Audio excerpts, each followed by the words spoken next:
Hello, everyone. Welcome to Filmtopia. My name is Ricky, and this is Filmtopia, and I already said that.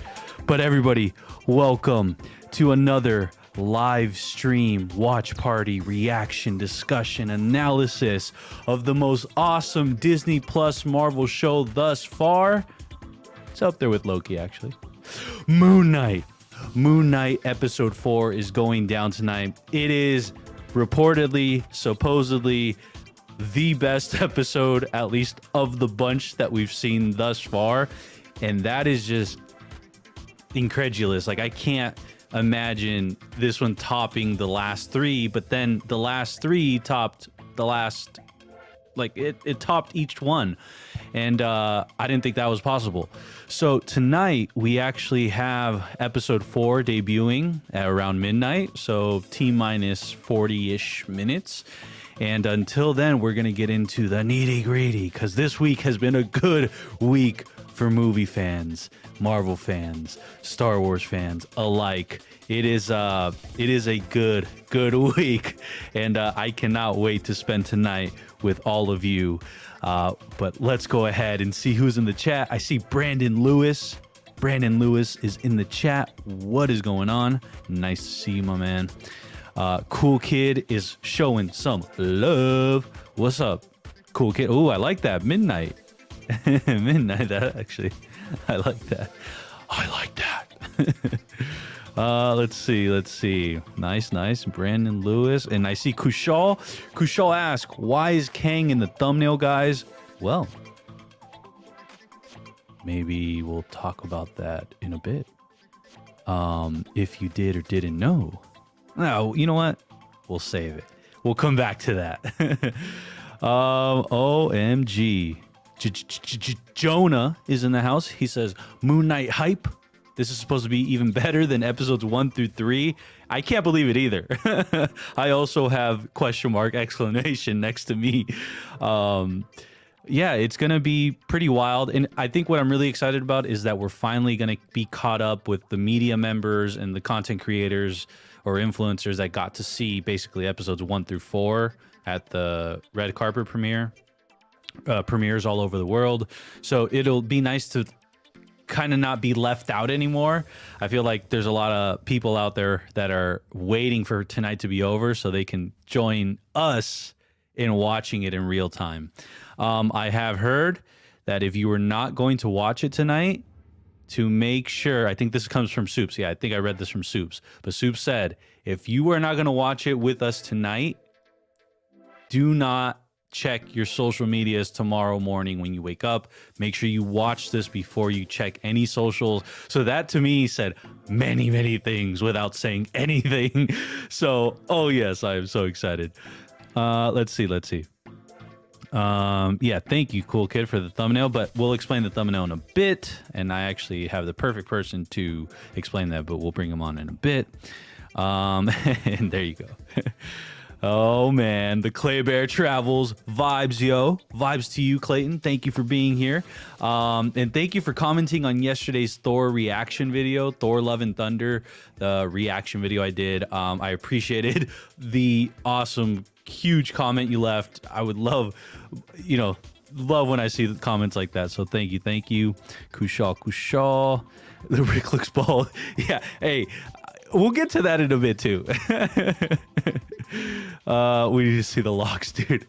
You mean Adam Warlocks? Is that what you're talking about?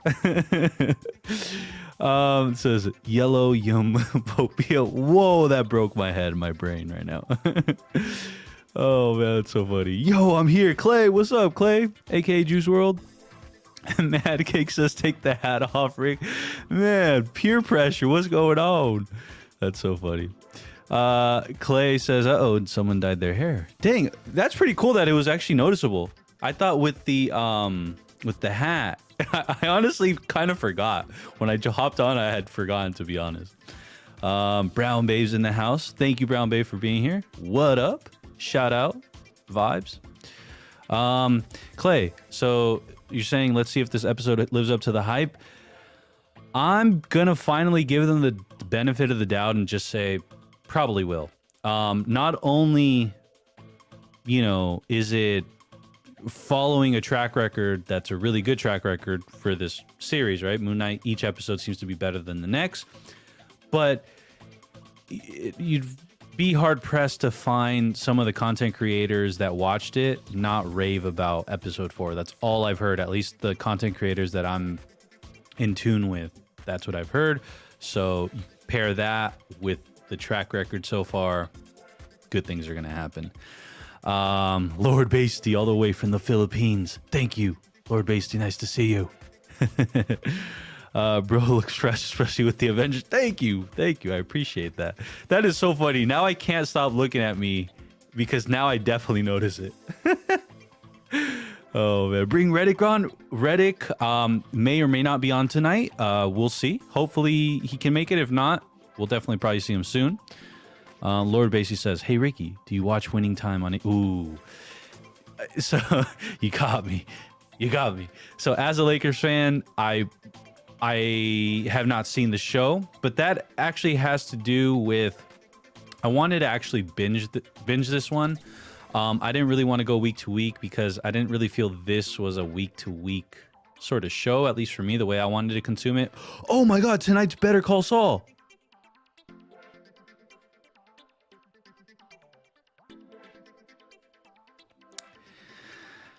All right, everybody, I gotta go. Oh, jeez. I'm gonna fall asleep in class tomorrow, but it's okay. Yeah, like I said, make sure you. I'm sorry, I can't get over the Better Call Saul. Tonight's Tuesday, right? Damn. Yeah. Just make sure that you watch this episode before you enter tomorrow. Basically, Twitter and just the social medias. I mean, it kind of sucks for the people that can't watch it with us around this time, because I mean, how do you avoid spoilers now? Like, I remember I think it was for Book of Boba Fett or something, where I just didn't watch it at midnight, and the very next day, as soon as I woke up, I mean, it's all out in the open, and it definitely sucks. But you know, thankfully for us, we're gonna vibe out, watch it together, and yeah, you already know. By the way, everybody, if you're just joining us, my name is Ricky. This is Filmtopia, your #1 place for feel-good movie content. And guess what? If you hit that like button right now, good things will happen. And also make sure to hit that subscribe button so you can comment. Yeah, so thank you. I'm telling you, I can't stop looking at it now. Throw up the Thor trailer right quick. Well, everybody, if you're interested in seeing what I thought about the Thor trailer, I actually have it linked down below. It's actually one of the first things linked, and it is the Thor reaction. So maybe afterwards, if you want to go check that out, or if you're going to check it out now, just make sure to come back. Yeah, we'll get into the Thor trailer right now. I think we have a lot of cool things to talk about prior to Moon Knight starting up. So, oh, okay, here we go. Claybear says, oh, I was thinking about Jonah's theory about Rama Tut. What if Amit isn't the one they dig up, but it's really Rama Tut? Okay. We'll get to that very, very soon. Is there any connection between Ricky's hair and Thor 4? Maybe go watch the reaction and you'll find out. Oh my God, nobody spoil it. Don't ruin Better Call Saul, okay? Let me watch this. I will watch it first thing tomorrow, but please don't spoil it. Ooh, Jonas says, how about them Padres? Only team in MLB history to start a season with 13 games airless. There we go. Lucky number 13. I actually did not know that, so that's pretty cool. I cannot wait to go to a Padres game. If you are wondering who my team in the Major League Baseball is, it is the San Diego Padres. And now you know, because it's Mike's super short show. Let's see. Where are we? Yeah, so here, how about this? Hey, thank you for that, Jonah. Thank you. Red. Ricky! Thank you, Red. What's up? I'm so sad that the CW guys, we have some other things to talk about, and maybe, you know, to keep the good vibes going, we'll talk about that Flash stuff another time. But I will just, if you want my personal opinion, I think right now what needs to happen with just the DC universe and Flash, I think Flashpoint needs a Flashpoint, and I think with this Warner Brothers and Discovery Media merger, I think it's going to do wonders, in my opinion. Let's see. I see Smugglers in the house. Smuggler, nice to see you, Q. Thank you so much for showing up. Love the avatar as always. Lady, yes, Loki. Let's go. I was gonna say Lady Sif. That's why I kind of paused. Gore was right. He died. I don't know about that, but let's see. But yeah, so let's see. I think people are trickling in. Nice. Everybody, make sure to hit that like button on your way in or on your way out. It helps a lot. Gian, nice to see you, dude. Really quick side note about Gian, and then I'm gonna bring on one of our awesome film Stafftopians. But I want to say, Gian, I don't know how you do it. You gotta like talk with the chat about how you win so many giveaways.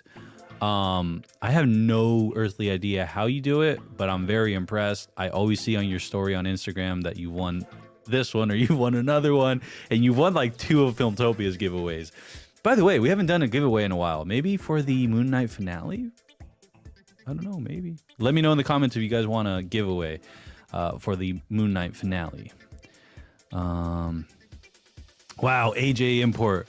What's going on? Can't believe the fan event hasn't been announced yet, and it's in like 2 weeks. Yeah, Andrew, I don't know what's going on, bro. I don't know what's going on, but hopefully that gets announced basically tomorrow. I mean, I'm pretty sure it has to be tomorrow or Thursday. I don't think he's gonna go past that. Loki borrowed Siv's body for the time, so that works too. Oh man, that is too funny.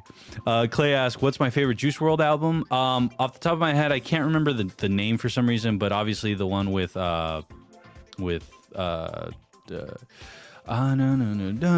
my room. I love that you hate. I can't replace you. I hate you. Whoa, that was terrible because I totally messed that up. But there you go. Says Smuggler Steel, by the way, the multiverse role-playing game play test is pretty great. Spent the day reading it. Gonna have to check that out. But Mad Cake, you totally. Oh man, that is so funny. I had no clue what I was doing or saying. But anyways, without further ado, I want to go ahead and bring on a Stafftopian that I want to discuss with both the chat, yourselves, and Jonah. And we're going to talk a little bit about this person called Ramatut. There you go. And maybe we'll explain why my thumbnail is the way it is. So without further ado, let's introduce Jonah. My man. What up? What's up, bro? You want to take off that hat? Oh, no. Maybe. Hey, how about this? How about we metric it? Right now, I don't have my stream open, but we'll hit a certain number of likes, and then I'll take the hat off. Let's say How about 20. that? 20 likes? Yeah. All right, 20 likes, and I'll take the hat off. So tell your friends to tell their friends. By the way. All right, here we go. Okay. Oh no, dude, we're at 19. Hey, but that's pretty good. That is the highest like count I think we've had for the stream so far. So I appreciate everybody doing that. How about, yeah, let's get to 20 and I'll do a little sneak peek. I see 21 on my side. Stop, bro. I'm serious. I see 22. we're at 21, dang it. Oh man. Okay, well, anyways, Jonah. So, a promise is a promise. A promise is a promise. A promise is a promise. No. I did it unfair. I literally looked at the like goal and I looked at the like count. And I was like, What's the next round number? 20? Cool. My name's Jake Lockley, bro. Jake Lockley. But anyways, hello everybody. My name is Ricky, and I have dyed my hair blonde because I'm going through a Dude, it crisis. looks fresh. Thank you, sir. Thank you. But yeah. Thank you. But mean- but yeah, nice to see everybody. What's going on? My name is Thor. Nice to see everybody. A trailer just dropped for me this week, and it's been a pretty good week. But Jonah, You left your hammer here. are you sure about that? Are you sure about that? Hmm? Are you sure about that? Yeah. Everybody, make sure to hit that like button for Mjolnir, and make sure to hit that like button for my my midlife crisis blonde hair. So, anyways, really quick, everybody's wondering about why I have this person named Kang, played by Jonathan Majors, in the thumbnail for tonight, for episode 4 of Moon Knight. Jonah, I think if there's anybody out there that can maybe try to explain that, it might be you. Actually, or New Rockstars. the Rockstars beat me to it because they upload every day. But there was the kid that Conchu was like, oh, he'll talk. And he killed himself instead.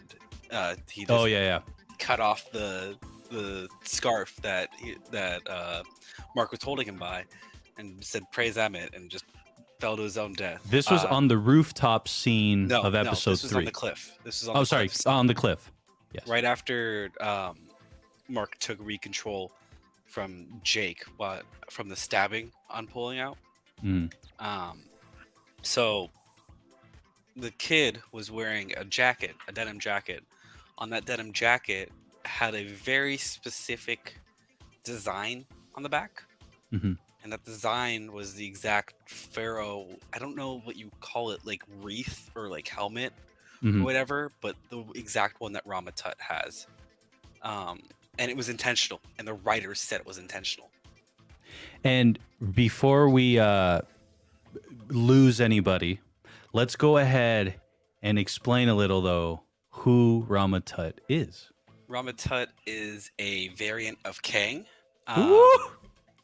He, in the comics, has had beef with Khonshu before, and as his variant Rama Tut, and has tried to conquer Khonshu's temple before, and Khonshu, Moon Knight couldn't handle it, so then Khonshu brought in the Avengers. The Avengers couldn't handle it, got put to their deathbeds pretty much. Khonshu had to revive the Avengers, just so they could get Kang out of there. So yeah, Rama Tut is no joke, just like every other variant of Kang. They're all no joke. And okay, this is the craziest part, though, right? So far, this series has felt, you could say, for lack of a better word, disconnected from the grand MCU, right? It's felt sort of grounded. It's felt very personal, intimate to Mark Spector, to Egypt, to these places and these people. So to bring on someone like Jonathan Majors' Kang, or a variant of Kang, Rama Tut, would be absolutely bonkers. Like, they did that with Loki. Loki was very much its own thing. I'm sitting here thinking to myself, I don't think it really processed for me the past few weeks when we've been watching this and just discussing like that was a real possibility. Well, I mean, so, like, it's the same thing with Loki. Like, I was on it from the jump. I was like, Egyptian mythology, we're going to Egypt. Like, is there a possibility that this could end up with Rama Tut being an avatar, or just being involved in what they're digging up at all? Like, just being involved at all? And I think there's a really high chance at this point that we could see it. Either episode... even tonight we could see Rama Tut. That's how crazy this cameo can be. That's what I'm okay. So here's the tricky part. In chat right now, type right now if you think, let's say Kang, Rama Tut, these variants of Kang the Conqueror are in Moon Knight. Let us know right now, what episode do you think this is happening in? Is it happening tonight in episode 4, next week 5? or right before Multiverse of Madness in 6. Again, just let's pretend he really is going to be in this. If so, which episode? You know what else I think is crazy? What? Oh, go ahead. Say what you're gonna say. No, go. I was gonna go on a completely different topic for a moment. I was just gonna. Okay, before you do that, I was just gonna say, hey, man, people be vibing with the hair. You know what I'm saying? Or they're vibing with the Kang stuff. Smuggler, I appreciate you. Cool Kid, Kushal, all you that Clay Bear, thank you. But anyways, go ahead on that tangent, and I'll check in with the chat. Yeah, so there's been this interesting theory that's been going around that Steven and Jake got snapped away because with multiple personality disorder, they are their own people. And so they could have gotten snapped away. So the theory is that they got snapped away and Mark had sole control over the body for 5 years. Then this takes place. That is so interesting. Hold on. Right after the snap. That's crazy. Why he starts having problems. That's why he's like, I had it under control for so long, and now it's not under control. So really quick to clarify, for anybody that might be confused right now, when you have dissociative identity disorder, did I get it right?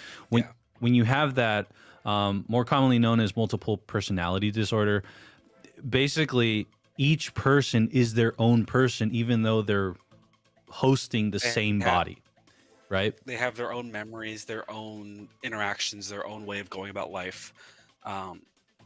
Just 3 separate people living in one body and all having a timeshare. Like, when you go to work, you're not the only, like, if you work in a restaurant, you're not the only busser on or like the only bartender on sometimes. Yeah. It's like sharing that one job, but it's one body instead of that one job. And so essentially the theory is that Mark Spector, during the blip, he was in sole control the whole time of the body that is Oscar Isaac, the actor. And it alludes to, I was in control, but now he's not. Now that the blip was undone, now there's, cross-fading between Mark Spector, Stephen Grant, and dare I say... I mean, it's obvious at this point. Exactly. After the aggression shown to those teenagers. The chat definitely responded. Kushal saying, I think this is the one with Kang or Rama Tut. For purposes so a lot of people can just attach themselves to it more easily, we'll go by Kang tonight. After they officially reveal him as Rama Tut, we'll start saying Rama Tut, but just until then we'll say Kang. But this is also like the way that everyone's talked about this episode. It feels like there's a reveal like that where where they're like, stay off social media tomorrow morning, like, because if Kang is revealed tonight, then it's just like, what else do you need to see? But here, okay, so this is what I wanted to get into. Everybody, by the way, if you're enjoying this, make sure to hit the like button and the subscribe button. But Jian saying episode 5, which is next week. Well, check this out. This is my opinion. I think for some odd reason, it's tonight. And even though it doesn't make any sense as far as climax purposes, that should be the climax of the entire thing, just how it was in Loki. It's not supposed to be the climax. That's the thing, is that this is a conflict between Amit and Khonshu. Yeah.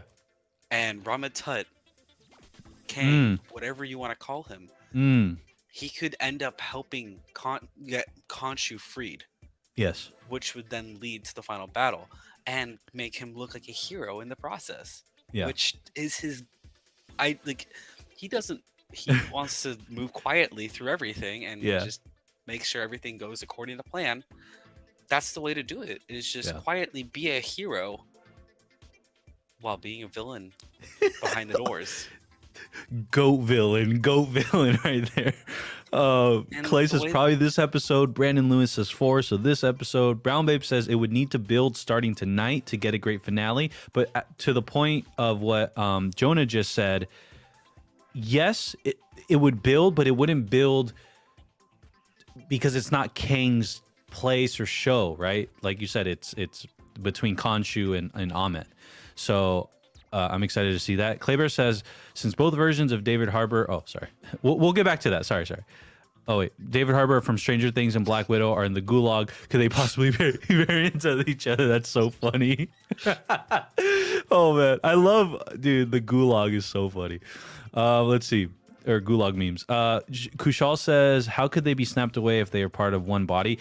Again, more clarification on this would be they're snapping away. If you want to look at it, just is snapped away. Exactly. That's so if you want to look at it from like a more, just an easier to comprehend view, it's, imagine there's multiple souls in that body. Even though scientifically that may not be the case, but let's just look at it that way. There's multiple souls in that body, and basically some of the souls got snapped away, but Mark Spector's didn't.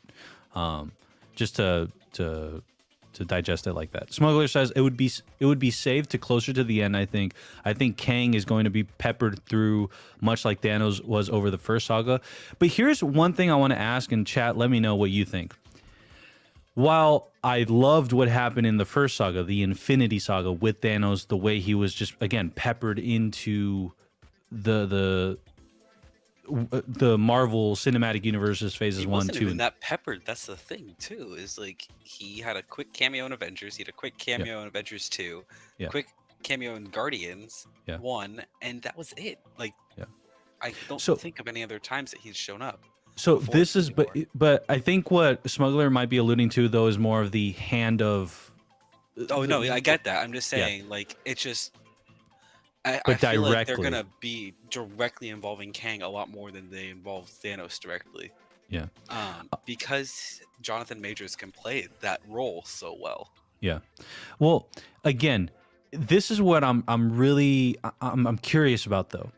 So we did already get Loki, right? The show Loki, and while it has sort of a formula to it, now that we can look back, right? It saved the best for last. I mean, the climax was the 6th episode.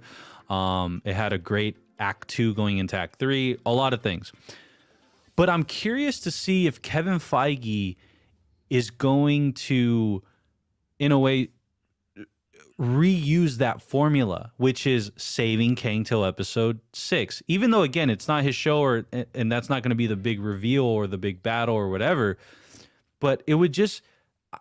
I personally think that this Marvel show, or I'm sorry, this phase of Marvel moving forward 4, 5, and 6, I don't think he wants to tread the same waters. So that's why I personally think it's going to actually happen tonight. And I agree. Because of it happening tonight, it would just break the mold, and this show would be able to live on its own, and have its own formula or its own, uniqueness, just how Loki will. And then you think about any other show moving forward, there won't be a formula that people can point to and be like, oh, Kang's probably in episode 6. This is probably going to happen. Yeah, freaking Kang might show up in episode 1 for like another show. Yeah. Like, you don't want to make it too obvious when he's going to show up and where he's going to show up. Yeah. But when he does show up, you want it to be impactful and important. And I think that having it happen tonight would be super, super, like you said, breaking the mold. And it would also, with Loki, we had a huge climax at the end of episode 4 when Loki got killed. I don't know if you remember that. Like, to the end of time. That was the episode that Loki got pruned. So they've gone out there and they've done stuff like that where it's been crazy. So I'm all in on Kang. I'm all in on Ramatut. I've been here a while now, and I think that this is just going to keep happening. We might even see, like, I'm not going to say it just yet, but like, depending on where Moon Knight ends, we could see Moon Knight or Kang in Multiverse of Madness. Like, just like the possibility is there, because Moon Knight plays such a crucial role in the balance of the universe. Yeah. With Khonshu protecting him and everything, and making sure, like, not only justice is served, but just like that the sky is upheld and the multiverse being torn apart through the Yeah. sky, that would involve Khonshu most likely. And I don't think Kevin Feige would lend those big time earth-shattering human experiencing moments, such as the one where Khonshu's like, what was he doing, like reversing time, or he was like messing with the stars. Also, with that, are they 2,000 years in the past now?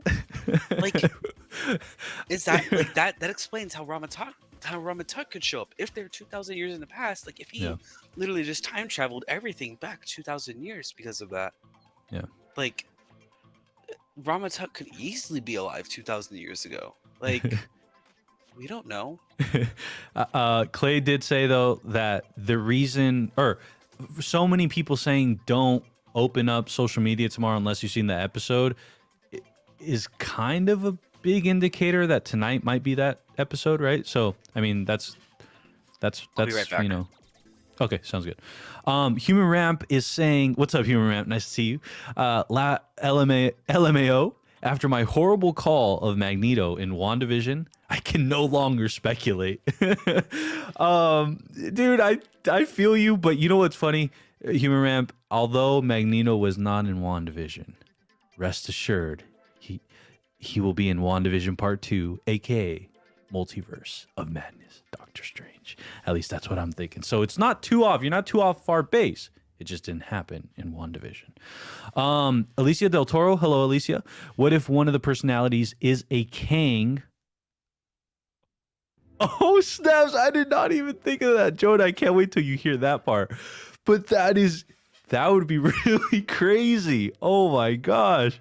Alicia dropping a bomb right now. Wow. Moon Knight versus Werewolf. I believe... Isn't Moon Knight and Werewolf, aren't they a part of Midnight Suns? Who is a part of Midnight Suns? Let me know in the chat right now. If anybody could look it up. Let's see. Claybear says, oh, well, but as far as Brandon Lewis is saying, do I think that's going to happen today? No, I don't. Claybear Travel says, I think we'll be getting more and more appearances of Kang as we get closer to Quantumania. Yeah, I mean, again, the big baddie, the overreaching hand, or like, you know, the presence of this phase is Kang the Conqueror in all of his variants. That is why they showed us that thing in Loki where we're watching him fight in the multiversal war. It is to remind us, to show us, to tell us that Kang we saw at the end of time in Loki wasn't the last time. And in actuality, we're probably going to see him a lot again. I will not be surprised if the next, maybe not Ms. Marvel, but another show that we get Kang in the first episode or in the second one. And it really is just threaded into the MCU as we know it, or the Marvel multiverse universe. Man, I am super duper behind. So it's Clayber Travel says, I'm still holding out for a Victor Von Doom cameo. Doesn't have to be a big thing. Maybe just a super quick walk in and walk out somewhere. Do I think that would happen in Moon Knight? That I'd be hard pressed to see that happening here, just because I think that will be saved for the next phase, just how the Fantastic Four, X-Men, all those are going to be introduced then. But anyways, I see a lot of people in here. I just want to say thank you for showing up. My name is Ricky. This is Filmtopia, your #1 place for feel-good movie content. With that said, hit the like button, helps the video get out, and make sure to be subscribed. I think, by the way, I think we're close to 1,100 subscribers, everybody. So I don't know if we are. Let me know if we are, but if we aren't, let's get there. Jonah, let me know when you're ready. So yeah, Jonah's back, but Mad Cake says they will save the finale for something crazy relating to the Moon Knight character. I agree with that. Like, it's all gonna lead up to Moon Knight.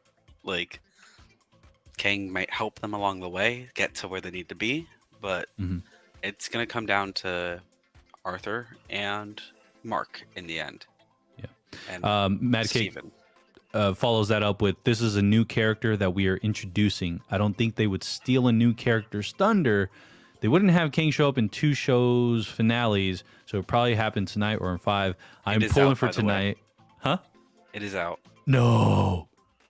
And it is titled The Tomb.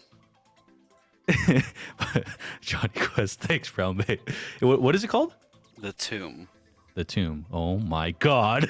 I'm sending you the group. Okay. Watch. By the way, tonight, everybody, I don't think I'm gonna have any problems with like the thing. And check this out, everybody. You'll be very happy to see this. I got the timer back. It's back. Let's go. Oh, Yeah. that's too funny. By the way, I think this might be the first Marvel show to not have lower than a 92 on Rotten Tomatoes for the first 3 episodes. Wow. So good. Okay, let me copy this link, everybody. So make sure to get your Disney Pluses up and be ready. We're gonna do like a countdown, and then we'll all press and watch it together. Today I have a timer, so it's gonna work out beautifully. Let me go ahead and paste this over here. And this is exciting. I know, dude. It feels like Loki, dude. It's 53 minutes long. Oh yes. They have not skimped, dude. They have not skimped once this season. Oh, snaps. Sorry, guys. I'm on 2 computers. Right, hold on. I know. I am too. All right. I'm going to hit start, but then I'm not going to pause it right away. Cool. Reset it. Wow, dude. Oh, my gosh. Okay. All right, everybody. So, okay, Jonah will do the honors of hitting start. So here we go, everybody. I need a ready in the chat. Just type in ready really quick. And thank you for that, Smuggler Steel. I will not forget to record. I actually just hit record right now. But yeah, everybody, hit that ready button. And once we get a few, we'll get this thing going. I cannot wait to start this episode. Oh, yeah. Awesome. Oh, yeah. Oh, yeah. Cool Kid says I'm ready. Andrew says I'm ready. Brown Bay says record, Ricky. Thank you. But I think you're ready. Okay. Okay, let's go. Let's go. Dude, I wonder how much time is going to pass between last episode and this episode. Like, are we going to pick up in the exact moment that we left Like off? you said, dude, we might even be 2,000 years behind. All right, everybody, here we go. Let me move my timer just a little up. Okay, I think we're good there. Okay, everybody, I'm going to count down 3, 2, 1, go. All right, everybody. All right, here we go. 3, 2, 1. Turn off the music. Oh, wait. Hold on. 1. Hold on. 1. Hold it. All right, everybody. 3, 2, 1, go. Oh, let's go.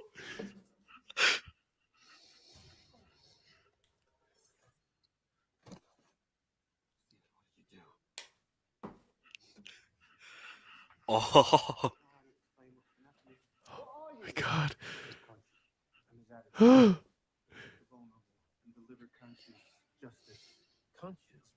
Khonshu. Oh, let's go. All right, everybody. 35 seconds into episode 4 of Moon Knight. This is the reaction, live reaction, watch party. The signal to an audience with a gun is to risk their lives.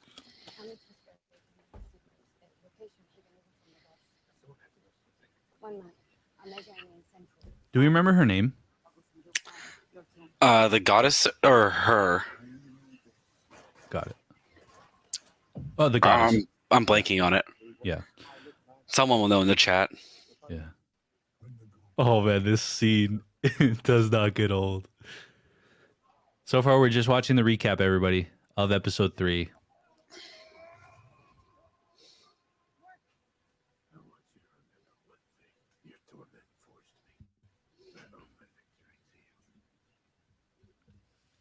Moon cape. Oh, it starts upside down. Oh, wow. Indiana Jones. Yeah.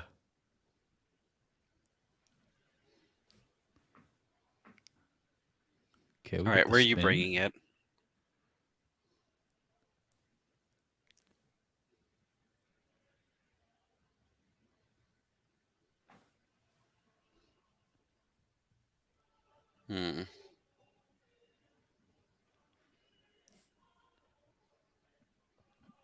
We're buggered.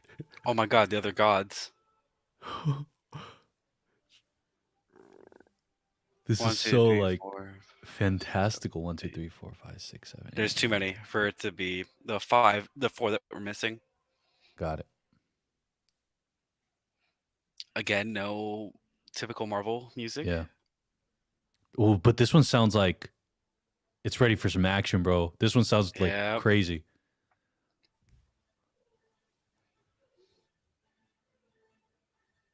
It fits so perfectly.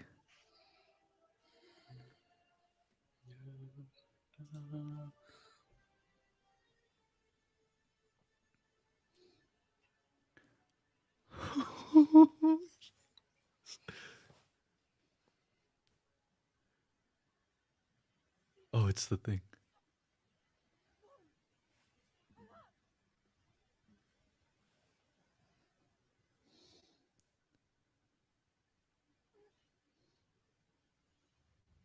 Oh no. Whoa.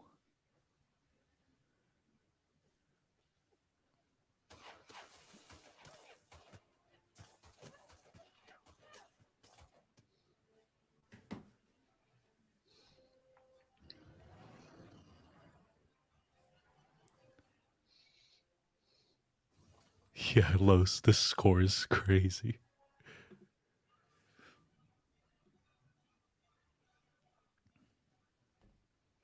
Indiana Jones. Totally, dude. This is like the most Indiana Jones in the She series just left so far. Steven over there.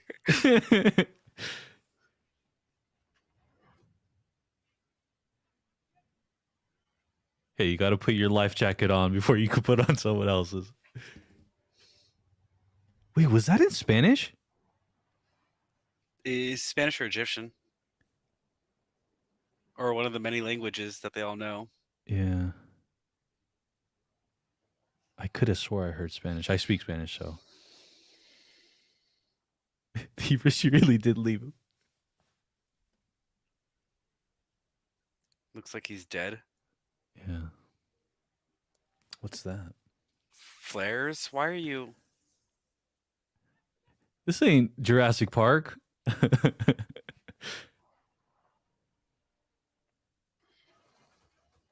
Whoa.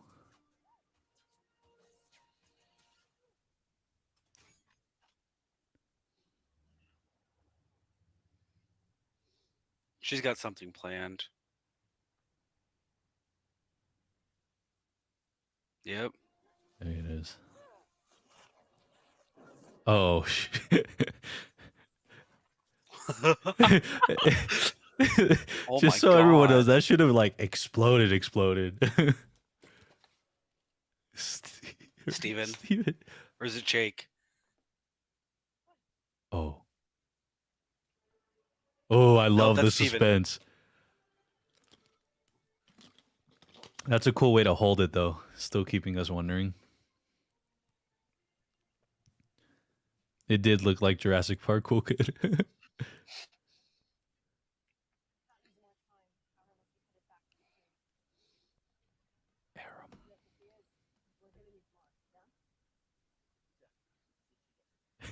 Oh, that's a great shot.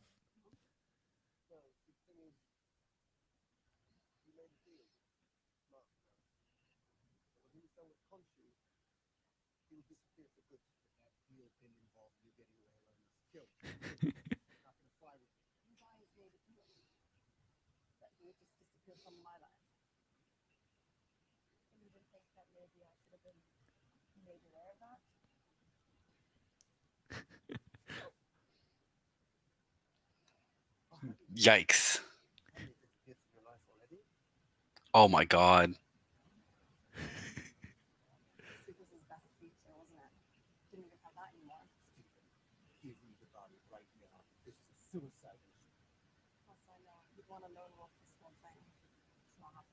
We're not going to do that. We are not. It's just you and me. And the open road. We're going to go on foot from here.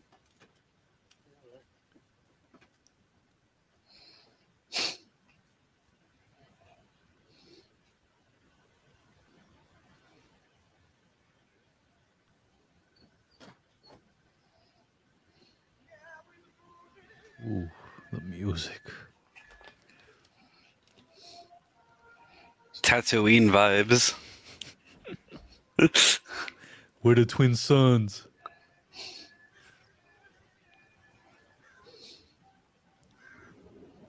Oh, that's a great shot.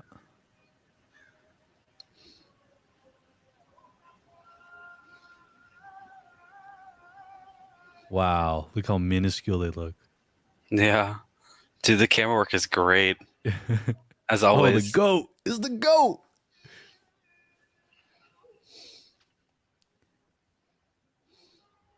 There they are.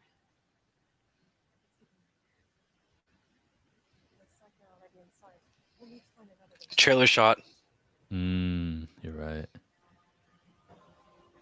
I think this desert is shot in Jordan, right? I think so. Yeah. Hey, it's Pasana.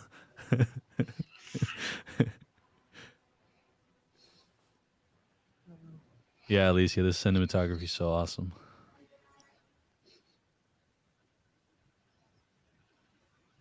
Let's check the supplies.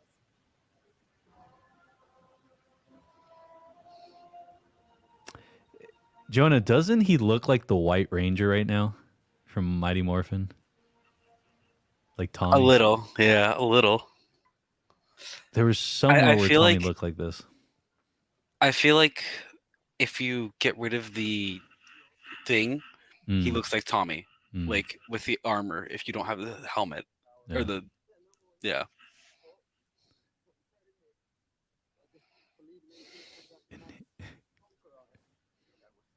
Unfortunately, I'm still here. If you are going to go through with this, you got to be smart. At least for Layla's sake. I've been in situations like this before. So have I. It's the same body, isn't it? It's in there somewhere. Muscle memory and that. Yeah, I'm not sure it works that way. Just, whatever. I'm here. You're not alone. I know I'm not alone. I know I'm bloody not alone. I've got Layla. She's got my back. I think he's fallen too. My wife? I appreciate your concern, mate. I really do. You lay one finger on that. I swear to you, Stephen, I swear I need like a recipe for protein shake or something. A protein shake. Oh my gosh. Her and flares. All right. What is this?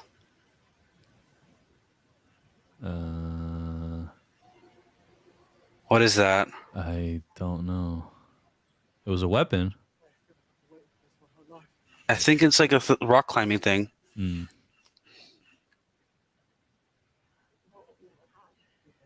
Whoa, whoa, whoa.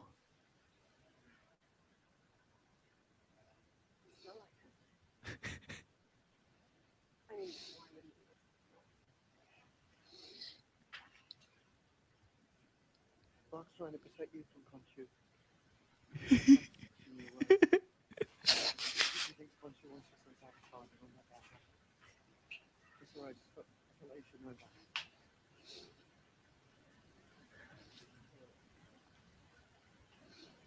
Why are you telling me?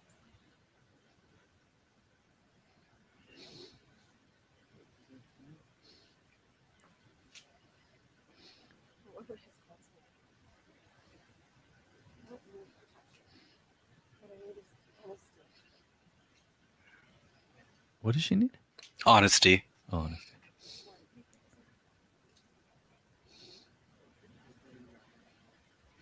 Honesty? Being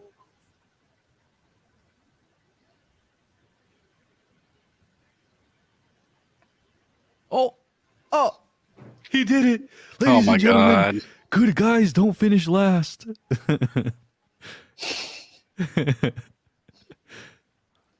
But hey, is that cheating? It is, right? Yeah. Bring her down. First, before I belay. What's your name? I still can't tell when you're joking or not.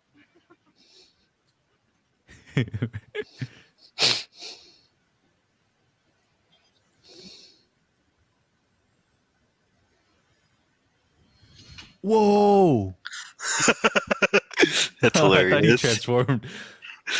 That was No, funny. Mark just gained control of the arm and was like, fuck you. Sorry for cussing. You get one knife bomb. There it is. Yeah, what one?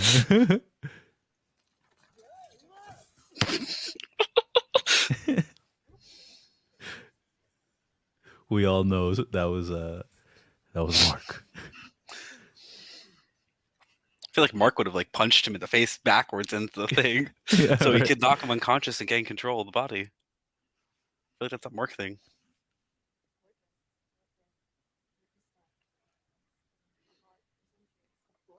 This episode's called The Tomb, by the way, so I think we're closer to whatever that means. Bossed. Madcake says, cut in 4K, Layla's cheating. Oh my god.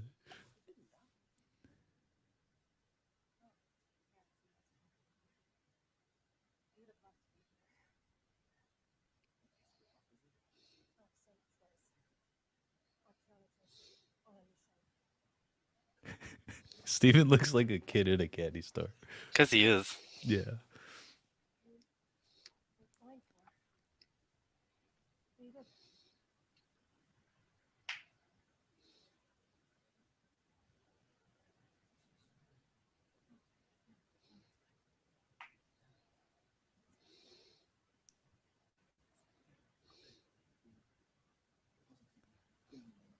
Pay me.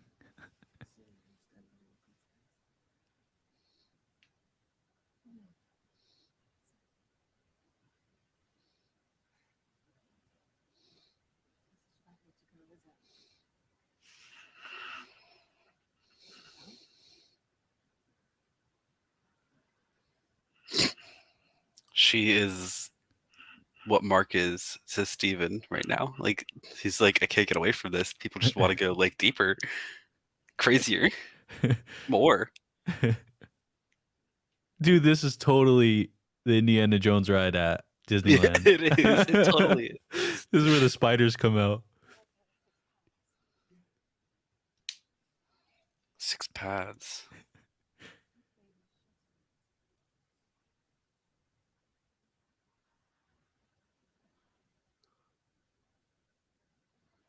What is...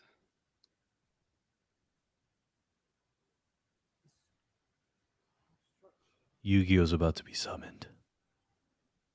The Eye of Horus. Whoa.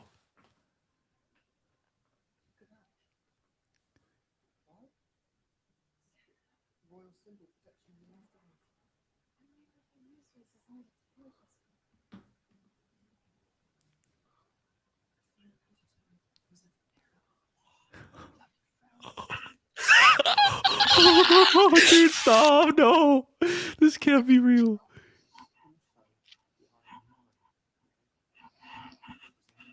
Dude. Oh my god. Oh my god. It's happening. It is is happening. right? It's happening. There's no one else.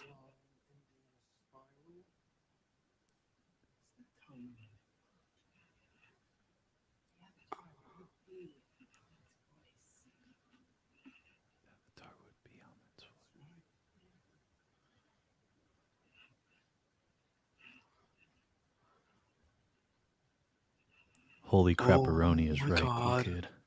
Please, please, please, please, please.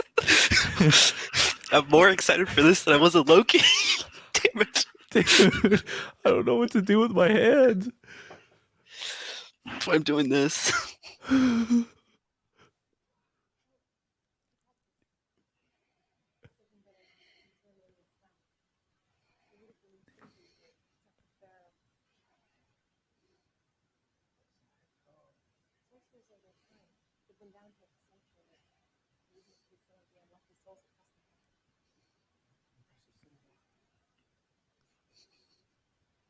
Sounds like Kang. Oh. Dude. Marvel Gore? What? They'll edit this out later.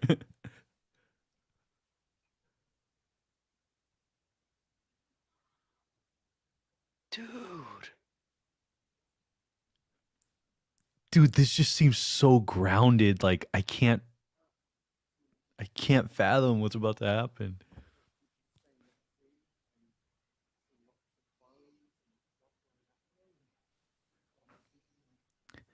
It's the Chamber of Secrets.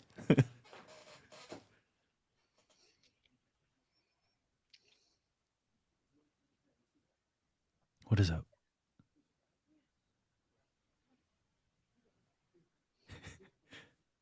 Some of the suit.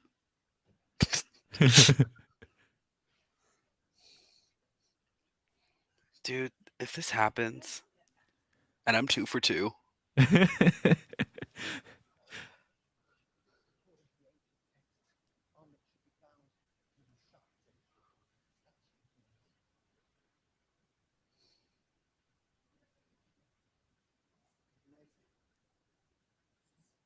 Did he say the F word? It's looking amazing. Oh, looking. Oh.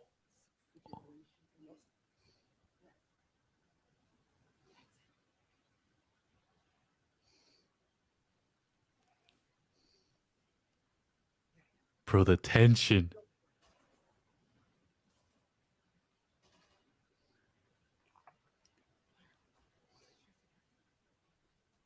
Ramatut. Please, please, please. Whoa. Whoa. No way. No way.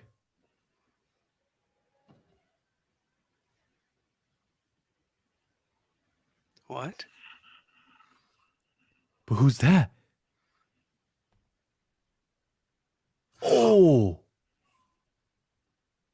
Oh. Oh.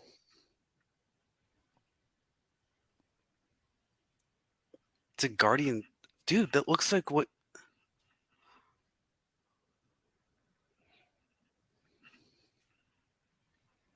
This thing looks like from Lord of the Rings. That looks like the stuff that like Kang's like thing was made of. Low key. Like I think it's just like Egyptian like armament from the dead, but it looks like Kang's like wrist thing that he had in Loki. A little bit. Oh, I know you're. Okay, I get what you're saying.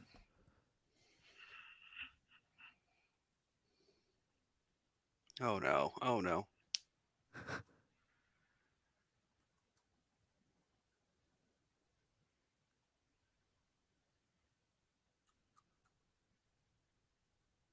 Dude, this thing is freaky.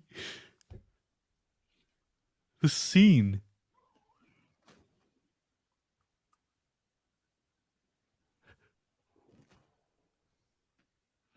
Oh, dude. Dude, this is horror. God.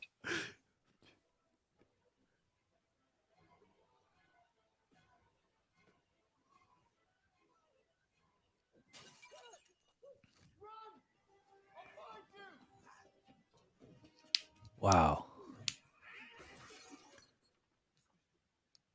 I squished it.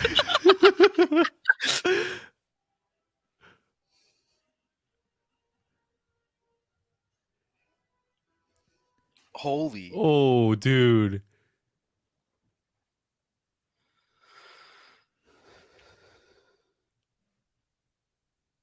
Oh, don't do that. Don't do that. We all know how this ends. We all know how this ends. Oh, no. With them being thousands of them down there. Dude, imagine it's Marvel Zombies. Kind of is. Yeah. In a way. Yo, this was the Indiana first Jones. taste of Marvel like horror that I can only imagine what Multiverse of Madness initially was supposed to be. Holy cannoli. Dude. Yeah, oh my god.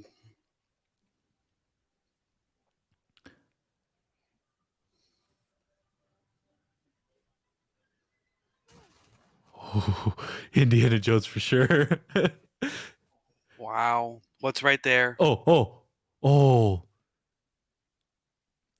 Scarabs? Beetles? What?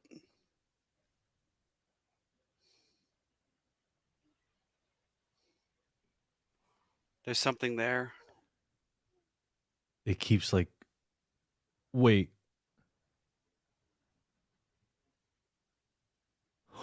It's freaky, bro. Oh my god.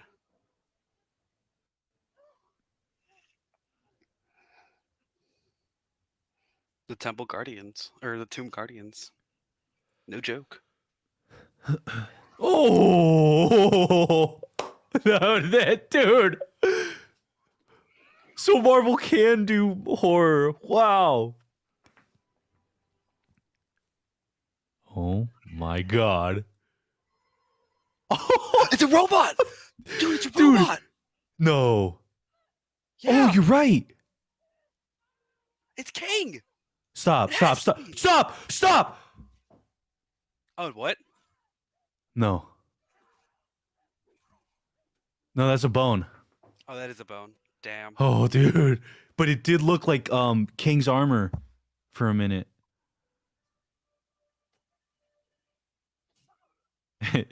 She loves her road flares. Dude, this episode's wild. Oh. Bro.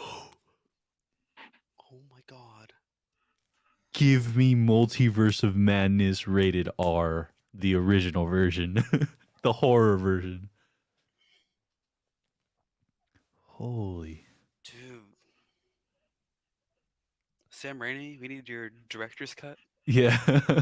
now.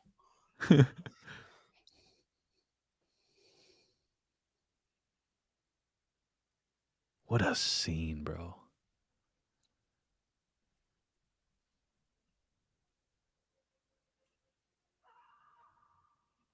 What?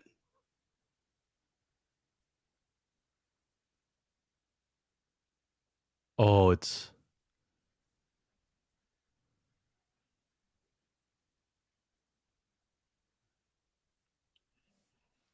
Man, where is What's this going on?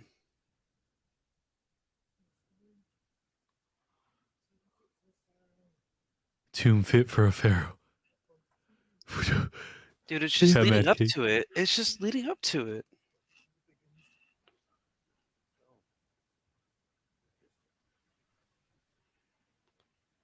Whoa, whoa.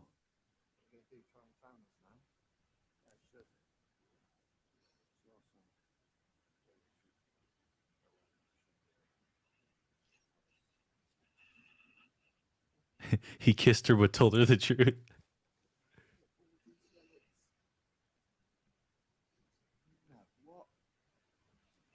He doesn't know what it is. Dude. This has to. Say it. Say it. Say it. Stop, stop, stop. No, no. No, dude. Dude.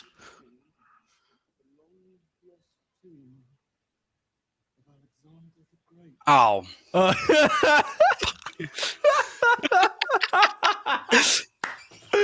Oh, man. No. Damn it. Damn. But hey, maybe he got it wrong. He could be 100% wrong. I mean, he probably is, but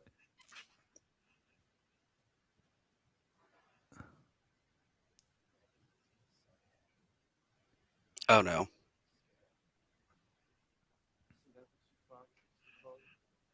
What are you doing? humor ramp. Yes, yes, yes. I think we're just gonna have to wait a few more minutes, cool kid.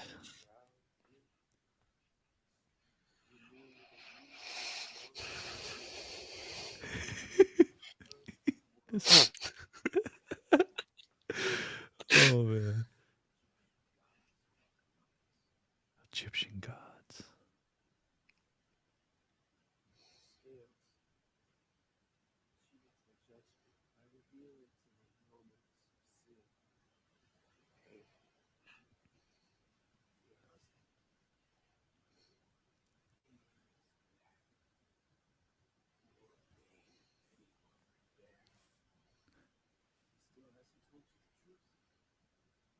peacefully died. Go ahead. Floor is yours.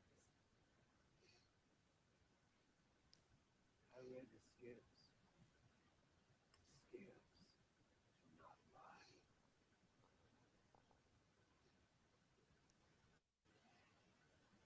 Dude.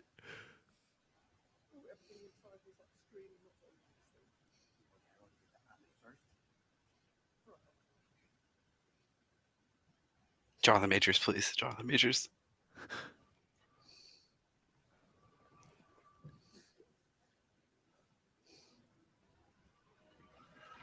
No. More layers, man. More layers. Well,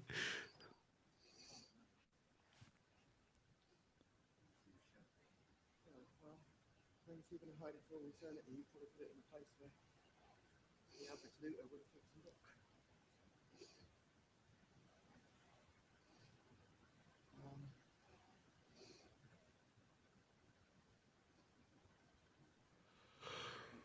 The voice.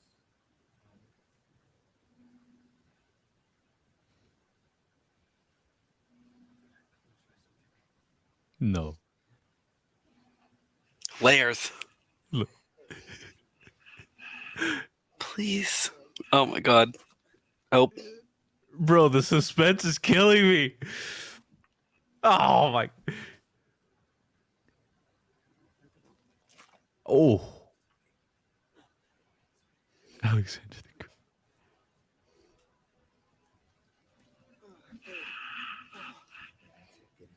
Get it.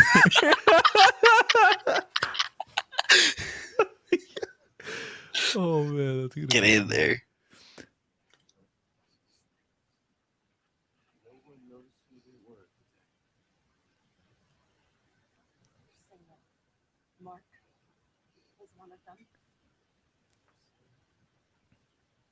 What do you think?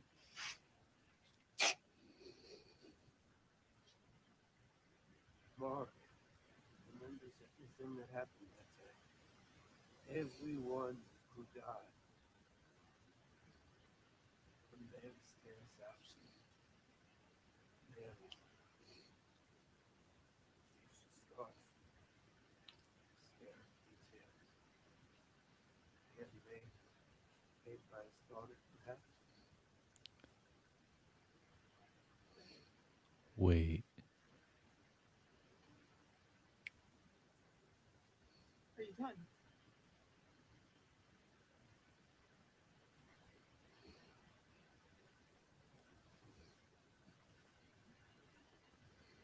I do hope for the conclusion.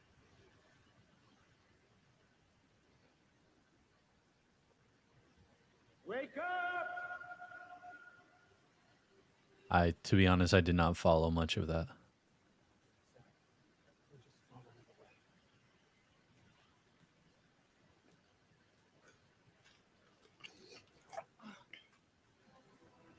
Oh.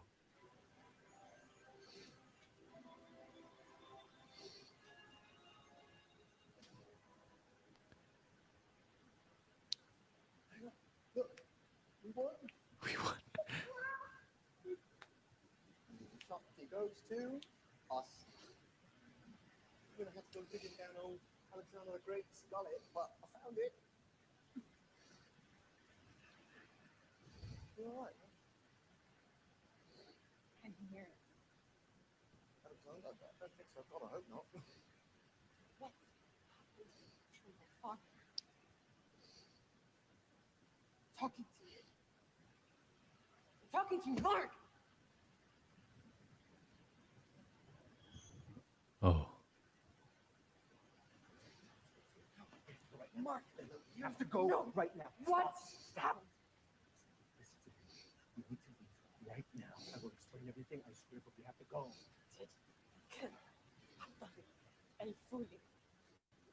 Of course not. Of course I didn't.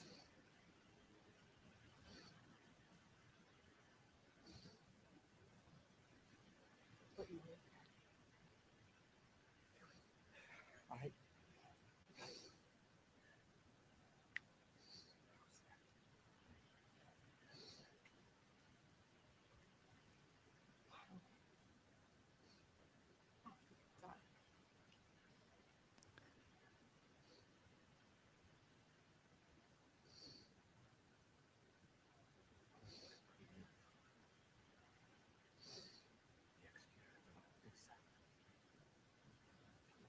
Wow.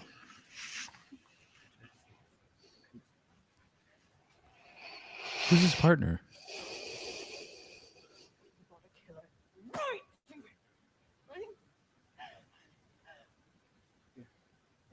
Shot me too. It was worth diving.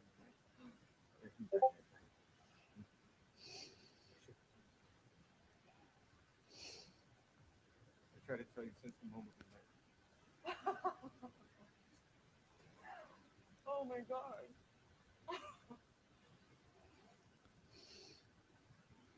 That's the reason. Oh, snaps.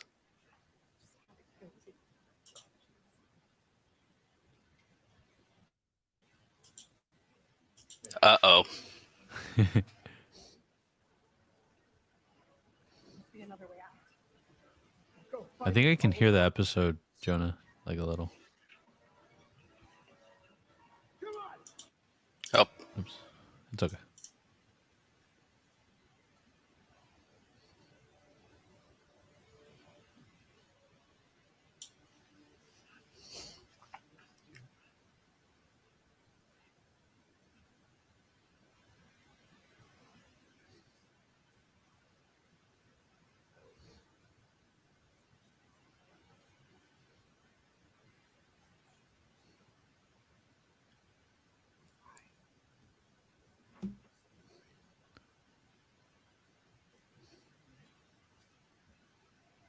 But he's not.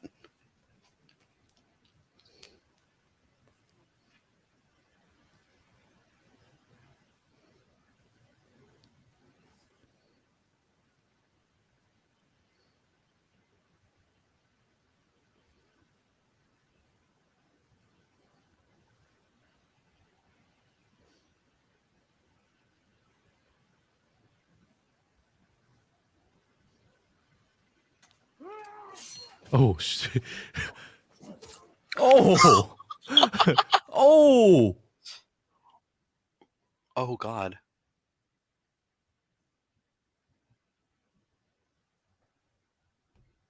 Oh, God. Bro, wait, what? What? Oh, he's dead. Oh. We about to find out some stuff.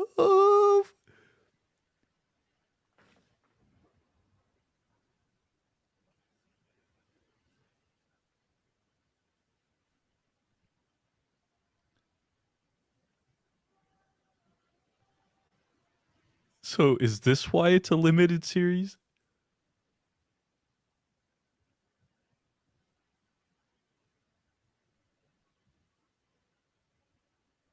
Damn, that's a shot.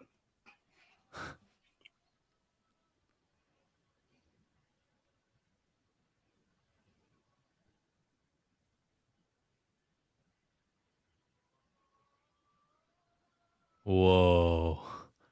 Cinematography.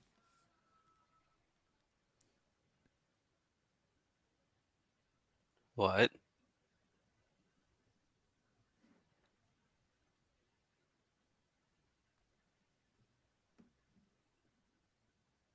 Oh. Oh my. Oh my. Is Oh. that him?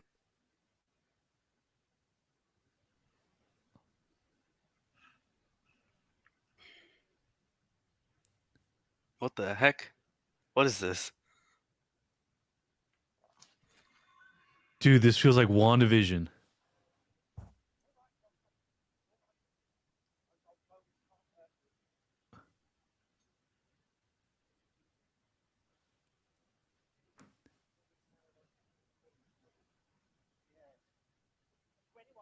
My God, what the heck is happening?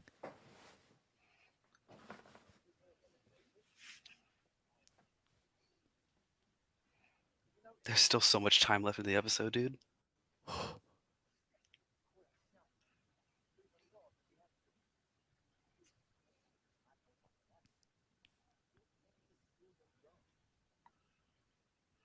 Huh? Oh, dude, what is going on?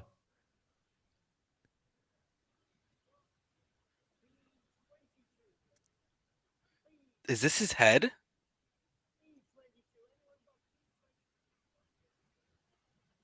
No. Was this whole freaking thing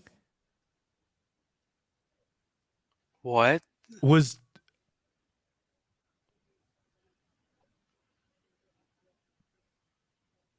Oh my god, I think this whole thing was in his head.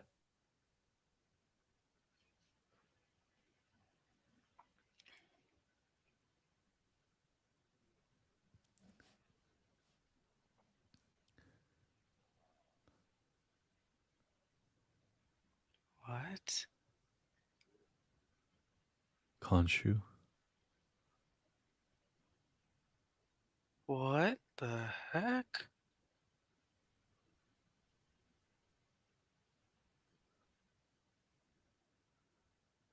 Oh my god, what the hell is going on?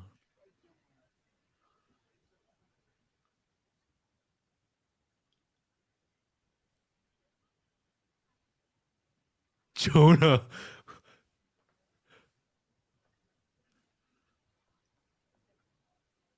What?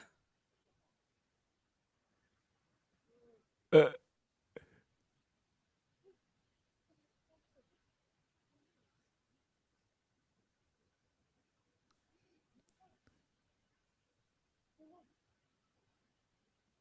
he has a Moon Knight toy.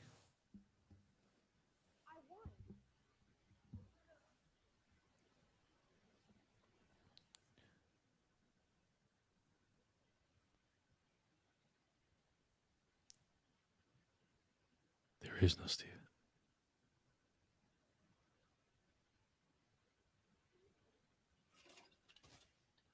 Oh.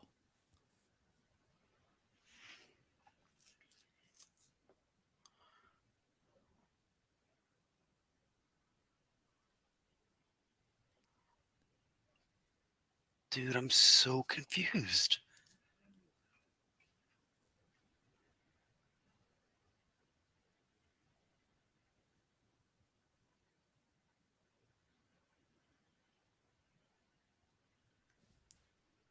Dude, what the heck is going on?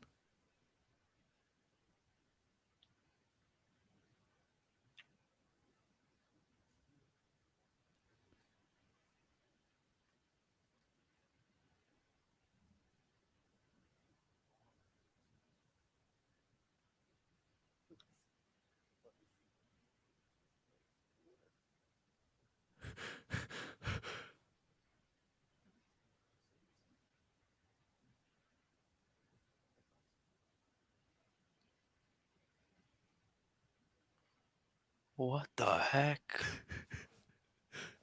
Dude.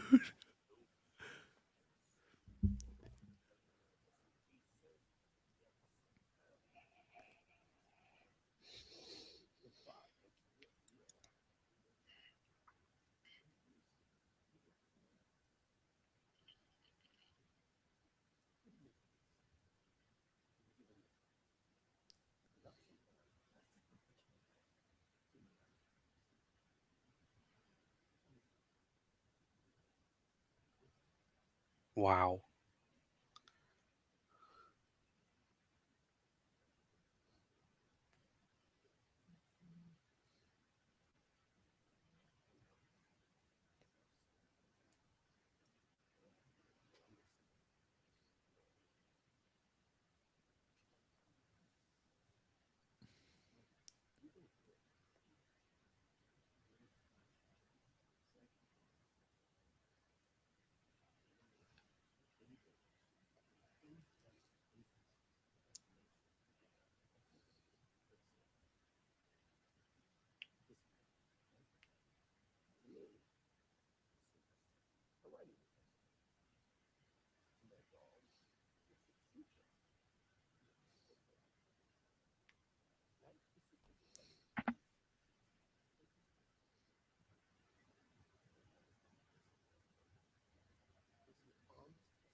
Dude. It's all an illusion. I don't know what is and what isn't.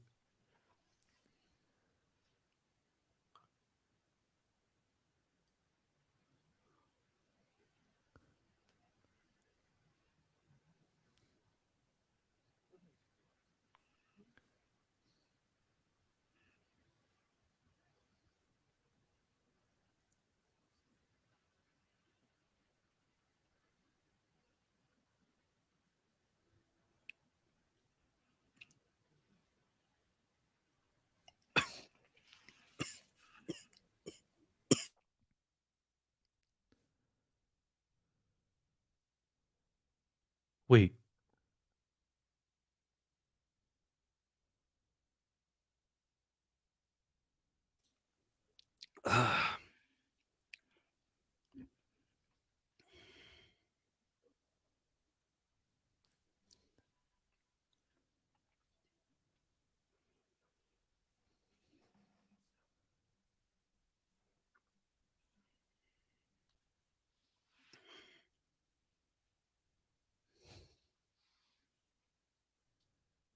What the hell is going on?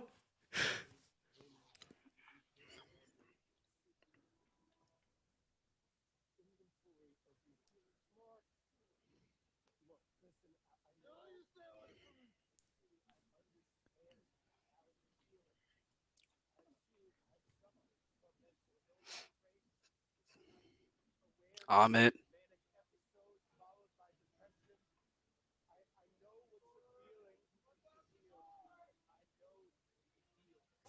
Whoa.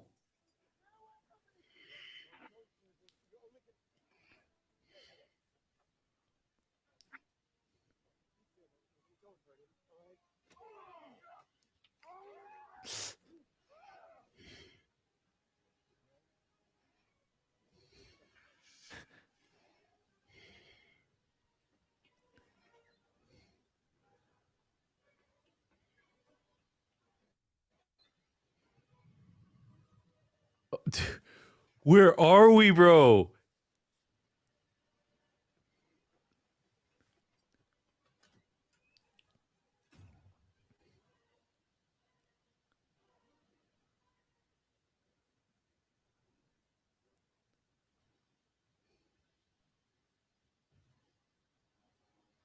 Dude.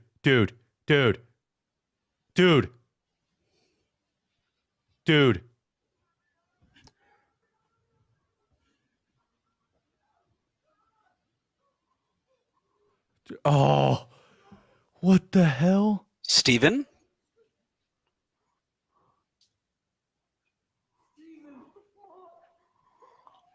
Huh? I'm so confused.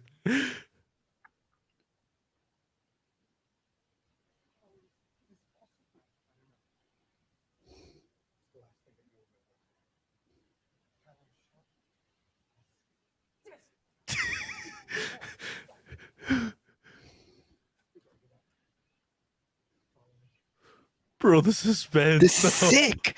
This is sick. Is this a look into like Jake? It's Jake. It's gotta be Jake. Oh, Right? bro. Dude. Oh. What?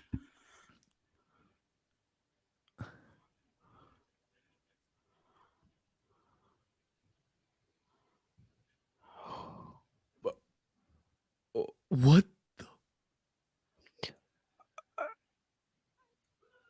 What? I know exactly who that is. Who is she? Who is she? Who is she? I know exactly who that is. Bro, what? No, what? What the heck just happened? I'm just...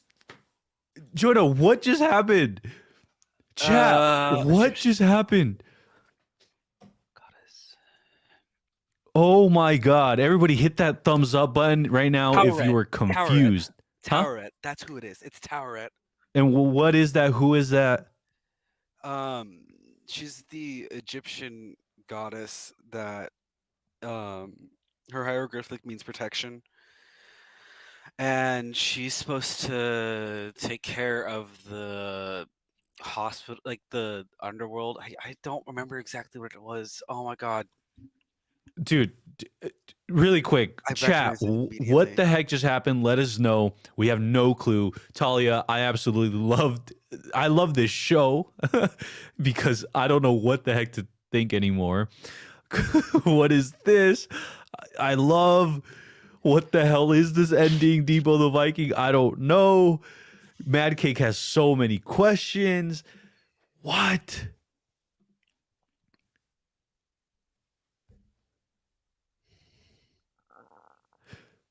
Dude, the amount of times that they teased us about what we wanted to happen didn't happen, but that just for me told me they're not. This Kang thing is gonna happen, bro. They're just drawing it out. But I need questions Tara answered.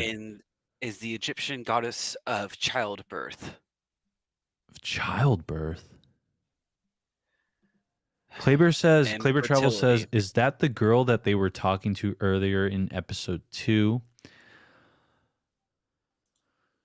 By the way, is there any post credits? No, right? I didn't get a post credit scene. Okay. Okay. Don't even really know what to say. Well, I will say this. We have now entered a world where no one has seen episodes 5 or 6. We are in the end game now. Very curious as to what was going on in this last. This is her first appearance in the MCU. But again, what's her significance? Like, what's or in Marvel? Sorry, in Marvel, not MCU. In Marvel. So first time ever. Yeah, give me 1 second. Turret.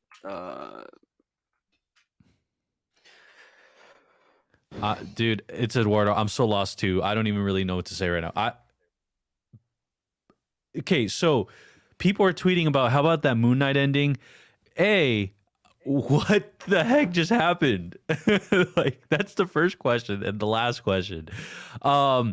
Did we enter into the depths of this Oscar Isaac person's mind and we're exploring different personalities? Are they caged in? Like, is that what's going on? Is this a metaverse? Is this the afterlife? I don't know. So I want to know though. This sort of thing happened in the Kane Chronicles. Rick Riordan wrote it pretty similarly, actually, to what actually happened. Raw lost his mind and was lost in this hospital that they're in right now. This is, I forget what it's called. It's like a retirement home for gods, almost. Yeah. And you could just get lost in it very easily. And dude, so it's called the House of Rest. Here's the thing: is like even the chat is struggling with like what happened. Mad K can't let us know what happened because she doesn't know what happened either. But going back to the teases though, right? Throughout the episode, I mean, we're getting coffin after coffin or sarcophagus after sarcophagus, and we're expecting what you see on my thumbnail, which is Kang or Rama Tut. Obviously, we didn't get that. But I think the amount of times teased and just like the direction and what like they're trying to push us towards, to me, it still feels like that. Why is it Mandalorian trending? That's not what I want. Andrew asks, is the finale the Wednesday before Doctor Strange release? The finale is... Yes. Yeah, it should be the 3rd, right? Yes. But the screening, the first screening ever of Doctor Strange and the Multiverse of Madness is going to be on the 2nd. So that's where all the press is going to get to watch it, all the grand premiere and the content creators that get to go to it. Okay, so Alicia Del Toro says, didn't somebody in the comic make Mark think that he was in a mental institution and he wasn't? But here's the thing is, what were we watching? What were we witnessing? Was that a real mental institution? Was this all a farce? Was this the depths, again, of his mental, of his mind? Were we peeking inside of the body that hosts Mark Spector and Stephen Grant? Because I have not been this confused since WandaVision. This was WandaVision level confusion and like just speculation. I cannot wait for new rock stars, Eric Voss, Mastertainment, for them to tackle this and Screen Crush. They're probably already working on the video. Oh no, duh, they already watched it, so they already have everything ready. The Oscarverse. Yes, Josh from NY. That is it, bro. That is it. This is the Oscarverse. We have officially entered into the Oscarverse. The Oscar Cinematic Universe. Shout out really quick to Oscar Isaac. Everybody make sure, just really quick, type in Oscar Isaac, type in GOAT, type in all that stuff, because this is next level acting. The first few episodes, I love Oscar Isaac and I love what he brings, but the first few episodes, I'm like, well, this is what I expected. As each episode has progressed, his character is developing right before our very own eyes, discovering themselves. And within that, the acting of Oscar Isaac improves, but it's not improving because he's a bad actor. It's improving because he's in tune with wherever the character is in that moment. So, for example, the more we see Stephen Grant, the more we grow accustomed to the way he speaks. Haro, I think Haro played the Stephen Grant character in the movie. Wait, what? In the movie, it kind of like looks that, like Arthur Harrow. Yeah, it kind of looks like him. So that movie you're talking about, the VHS, bro. I don't know what the hell is going on. Really quick.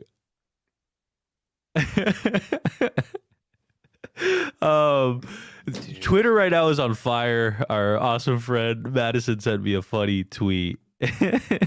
Moon Knight episode 4 spoilers without context, and it's a good one. But I will say, one of the things, let me read this. Kleber says, sorry, I meant, was it possible that they met her in episode 3 when they talked to the other gods? No. But the thing is again, we're left on a cliffhanger. What is the significance? There's got to be something that we're all missing, or something that was left as a breadcrumb in other episodes. Perhaps, Clayton, perhaps that is the case. But as far as me picking up on them, I cannot and have not. I think right now our only... No, it's a different... It's a different one. The girl it's a different one. We were focused on was Hathor's avatar. Bro, I need to pin and this tweet and right here. Hathor and Tefnut. Debo the Viking, you got to go like you got to tweet that, because that thing's gonna get retweeted like crazy. Moon Knight's mind is the true multiverse of madness. I'll be right back. That is a good one. QWERTY the First says, I'm so freaking lost. I thought he just got warped into his mind, but I guess not. What the heck? Again, what? Where are we? What are we doing? I need guesses right now in the chat. By the way, shout out to everybody that was typing in Oscar Isaac as the GOAT. But I need you all to type in your final theories as far as right now. Like, was this his mind? Were we peeking inside of his mind? Is he a prisoner of his own mind? Was this an alternate reality? Was this a multiverse? I am just next level WandaVision confused. So what happens with that ad with Stephen Grant? So immediately when we saw the VHS tape playing, I immediately got taken over to Westview WandaVision, because that's the last time we saw a square ratio show, and from a different time. It was old and vintage. Willow says, what the actual oh man, 5 and 6. This is crazy. Cool Kid, yeah, definitely May 2nd. I'm actually probably going 0 Dark 30 as far as the way I'm going to go about the internet, because again, repeating this for those that didn't hear it, for those that are just joining us, my name is Ricky. This is Filmtopia, your source for feel-good movie content. But guess what? May 2nd is when Multiverse of Madness premieres to the people going to the premiere. And so that day and on, until I get to see it, I'm probably going to be off the internet. But we'll figure out some cool way where we can talk about it. Human Ram says, this feels like WandaVision all over again. I feel like everyone got Ralph Boner tonight. But here's the thing. I agree with that, Human Ram. I totally agree with what you're saying there. But the only thing is, I think this one has a payoff, an immediate payoff, and I'm talking contained within this show that's going to happen in 5 or 6. I just think that the level of teasing that they did with all these sarcophaguses or coffins or whatever you want to call it is just laying the breadcrumbs for Ramatut, Kang, a Kang variant. I just don't know anymore how they're going to do that. But I think knowing the reception that WandaVision got and knowing how like incredibly, I wouldn't call it distasteful, but just really disappointed we were as the fandom with both Paul Bettany saying like he was working with an actor he'd never worked before, plus mixed in with Ralph Boner. I don't think they're going to do that again. But really quick, I'm going to bring back Jonah. Dude. What the? Still. I'm trying to scroll through Twitter and see if there's any answers at all. Yeah, please do that. Definitely check Twitter. Talia says, I really hope the whole next episode takes place in this new mindscape. Ooh, I really like that word, Talia. Again, I don't think Mindscape. this is a mindscape. I think that this is a place in the underworld. 'Cause that's where Tawara usually resides, is in the underworld. That is interesting. So this is the afterlife per se. Yes, this is the Okay. afterlife. They have Honestly. both of them have perished, which is why Stephen was in a sarcophagus. Yeah. But Mark had gotten out of his sooner. So Alicia says the hippo goddess is a goddess of protection, so maybe she saved Mark. Kind of like if anybody's familiar she's the with goddess of fertility too, and some other stuff. You know what this really reminded me of, and especially with what you and Alicio Del Toro. Sorry, Alicio. I think I've been saying Alicia this whole time. I'm so sorry about that. But Alicio Del Toro. One of the things this really reminded me of, and it ties in with what you're saying, is do you remember from Harry Potter, everybody, the Deathly Hallows, when Harry gets struck with the Avada Kedavra, the spell, and like he has the Sorcerer's Stone though with him, hence he's taken to the afterlife, but he's given the choice to come back or stay there, or this plane of whatever you want to call it, where it's not the afterlife but it's not life. That's what this part reminded me of, except you sprinkle in a little Arthur Fleck Joker, and that's what I felt it was. Hans 8 says, is it possible that each personality has a separate soul, or is this just Mark and Steven's mental instability? Well, no, this is the place in the underworld. Screen Crush already has their video out. Well, you know what though? I can totally see why though, because they've seen this, right? So they already have all these episodes ready. Oh, I know. I'm just like, oh, wow.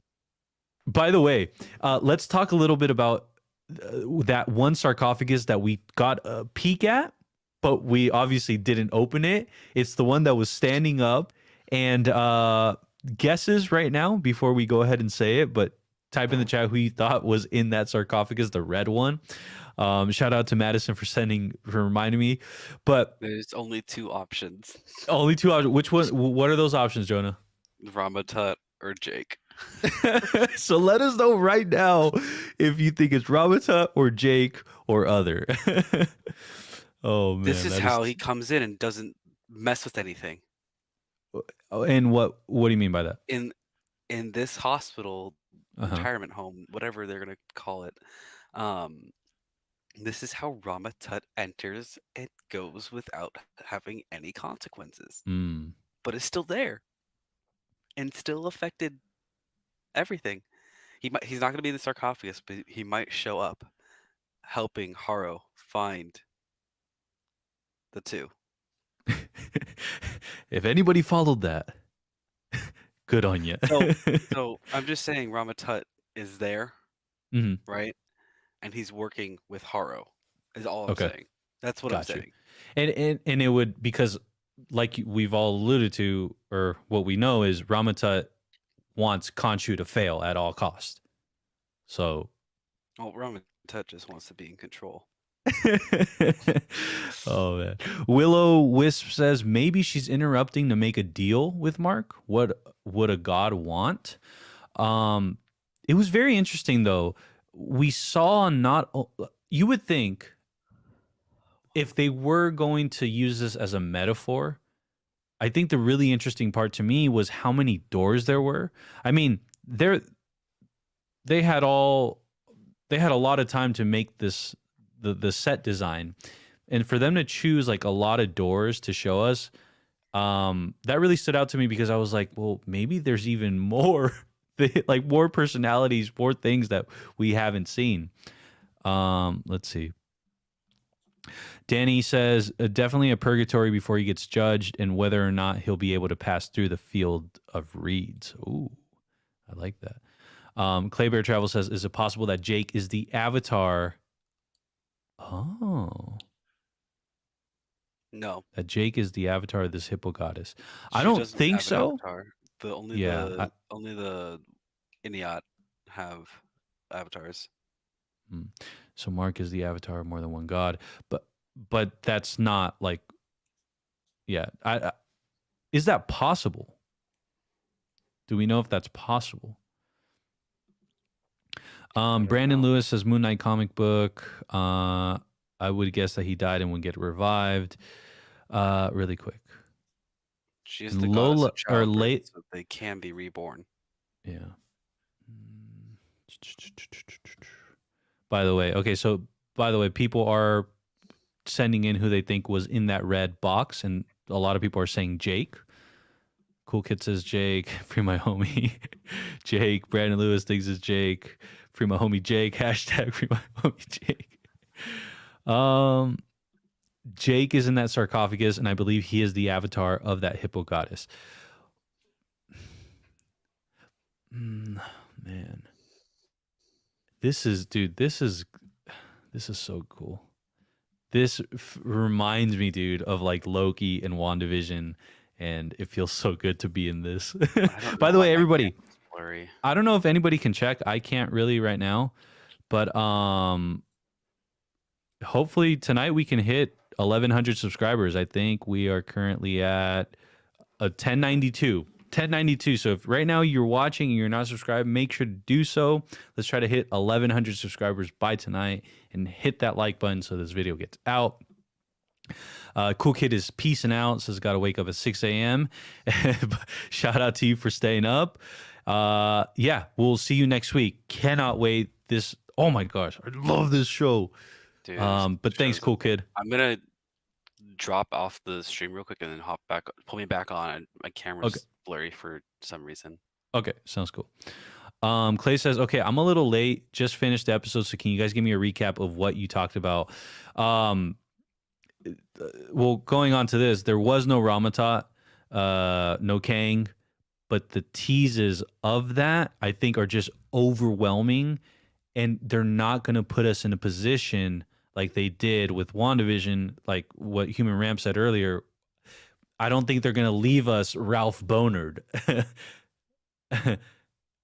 Sorry, that was a bad one. But Clay says, this whole time in my head, I was waiting for Kang. We all were, trust me. And I thought that was him in the tomb. Here's the thing. The amount of times that they pulled the rug underneath from us, I think was too, again, I'm just going off of trying to look at it from a Kevin Feige perspective, from a fan consumption perspective, and just from a logical perspective.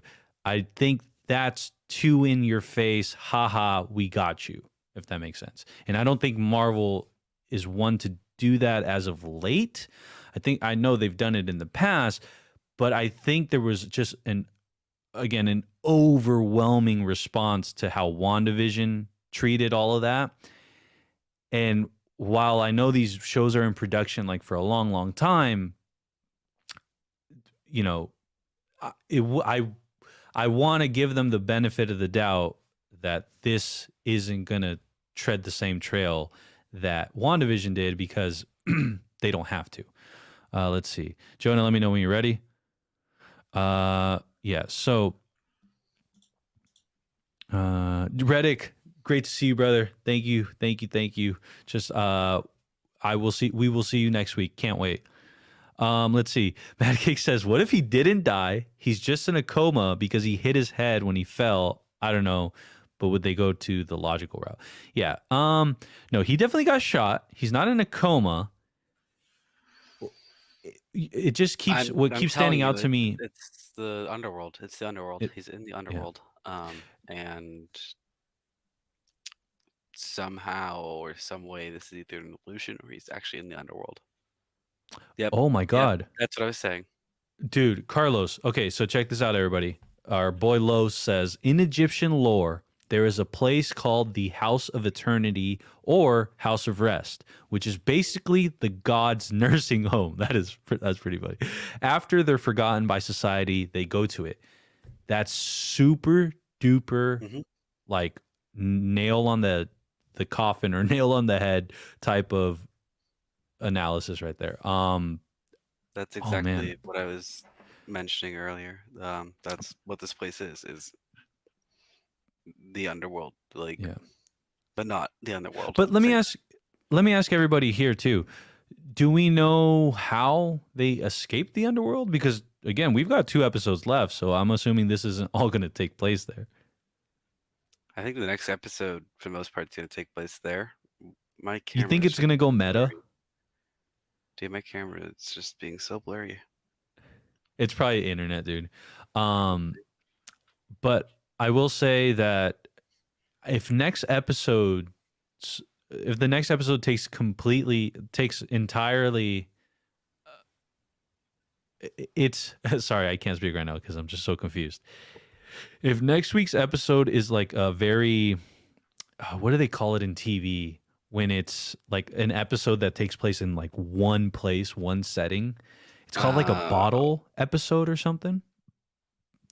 If anybody's familiar with Family Guy, they did it when he was in like the bank. Breaking Bad famously did the Fly episode. So it'd be very interesting to see if they utilize episode 5 of Marvel Moon Knight on Disney Plus as a bottle episode. That'd be very risky.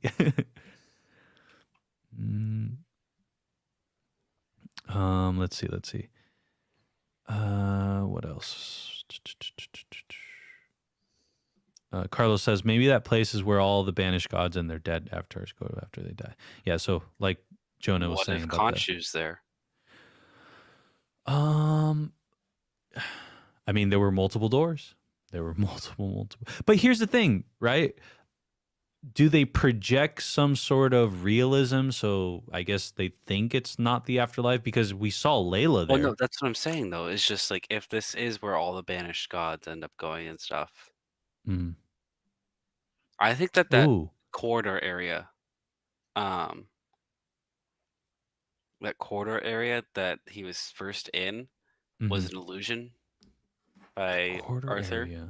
Yeah, everything up until he broke the door was all an illusion. I think by Arthur to try and keep him in this sedated state where he won't be a problem and he won't break out and he won't go find Stephen and he won't go find Jake and he won't go find Khonshu and upend everything that he's built. Now that's a Fantastic Four. Mark has Khonshu. Steven is a normal person. Jake has the hippo. That's interesting. QWERTY. Clay says, so is it all in his head or no? I don't think it's necessarily in his head. I think they are transported, like what Carlos and Jonah were saying, to a plane of like non-existence or the underworld or some sort of afterlife where I guess gods go. I don't want to jinx it, but what if they don't give us Jake until season 2? Well, I don't know if this is a spoiler alert, but I will say we're not getting a season 2 of this because this is why they're submitting this show to the Emmys as a limited series. And what that basically means is as a limited series, you're telling the Academy, the Emmy Academy, that this is a standalone one-shot type of thing. And maybe we will revisit it 5 years from now. Yeah. But as of right now, our plans do not include it in the future. Exactly. But let's see. Alicio says, I went to IMDb and the Hippo Goddess is okay, played by Antonia Salib. She is not Hathor and her avatar Yatzil, played by Diana Bermudez. Cool. Well, glad we got clarity on that. That's pretty funny that it's already up on IMDb. QWERTY, see you later. Thank you so much for stopping by. Let's see, where are we? Oh, dude, we have to talk about this really quick, Jonah. Also, as a horror fan, Oh my God, those the cave cave scene. scenes where felt like the descent. Oh, nice. For a second, thought it was a vampire. Really quick, Jonah, you and me were talking about this during, but Marvel executed horror Well, they perfectly, started in beautifully. episode 1. They started giving us little hints of it in episode 1. Yeah. And then last episode, we get a full knife pulling out of someone, like a bloody knife being pulled out. So Yeah. episode 1, we had the hand Yeah. and the chasing of the jackal. And they've just leaned into the gore. They've leaned into everything. And it's so cool to see that they're willing to do that. Yeah. And they're willing to, Disney's letting them do it. That's the coolest part. Is Disney like had this like magnet grip over them for so long, and now they're finally able to do more comic accurate stuff as far as like Moon Knight being like gory or whatever. Like Yeah. they have much more freedom now, which is Well, awesome to see. I think it's really, really encouraging to see, because if you all don't know, basically like a few years back, I think mid-pandemic, when we got that Disney Plus Day and we got this presentation from the Marvel Studios camp, Kevin Feige, they told us initially that Doctor Strange 2 was going to be called Doctor Strange Multiverse of Madness, in the Multiverse of Madness, and it was going to be the MCU's first take on horror. And I think that scared a lot of people, a lot of investors, or maybe it didn't scare them, but it definitely made people very curious. But then we got word that the original director that was attached, I think Scott Derrickson, or I can't remember his I don't name, I'm sorry. remember. But the one who directed Doctor Strange 1 was actually removed from the project. They decided to part ways. And with that, they actually also brought on Michael Waldron from Loki, the writer of Loki. And they love Michael Waldron now over at Marvel. And they inserted Sam Raimi as the director. So we're not getting that full-on horror experience like we were promised at first. And I'm not too mad at that, but watching tonight's episode made me salivate over what could have been. Dude, I'm looking forward to next week. Oh my God, next week can't come fast enough. I know. Oh man.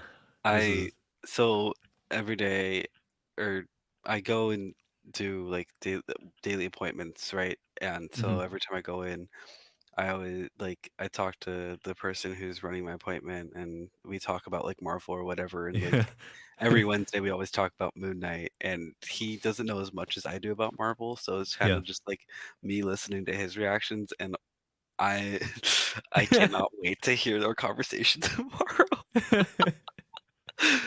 Oh man, that's gonna be good. And I'm actually really curious myself to see what the general population, the people that consume Marvel on a more casual basis, what they thought of this episode and just how confused they were left. I mean, you're looking at two people that do this like very often, you more than I, but two people that I would say are pretty fairly familiar with just the Marvel lineup, studios, all that good stuff.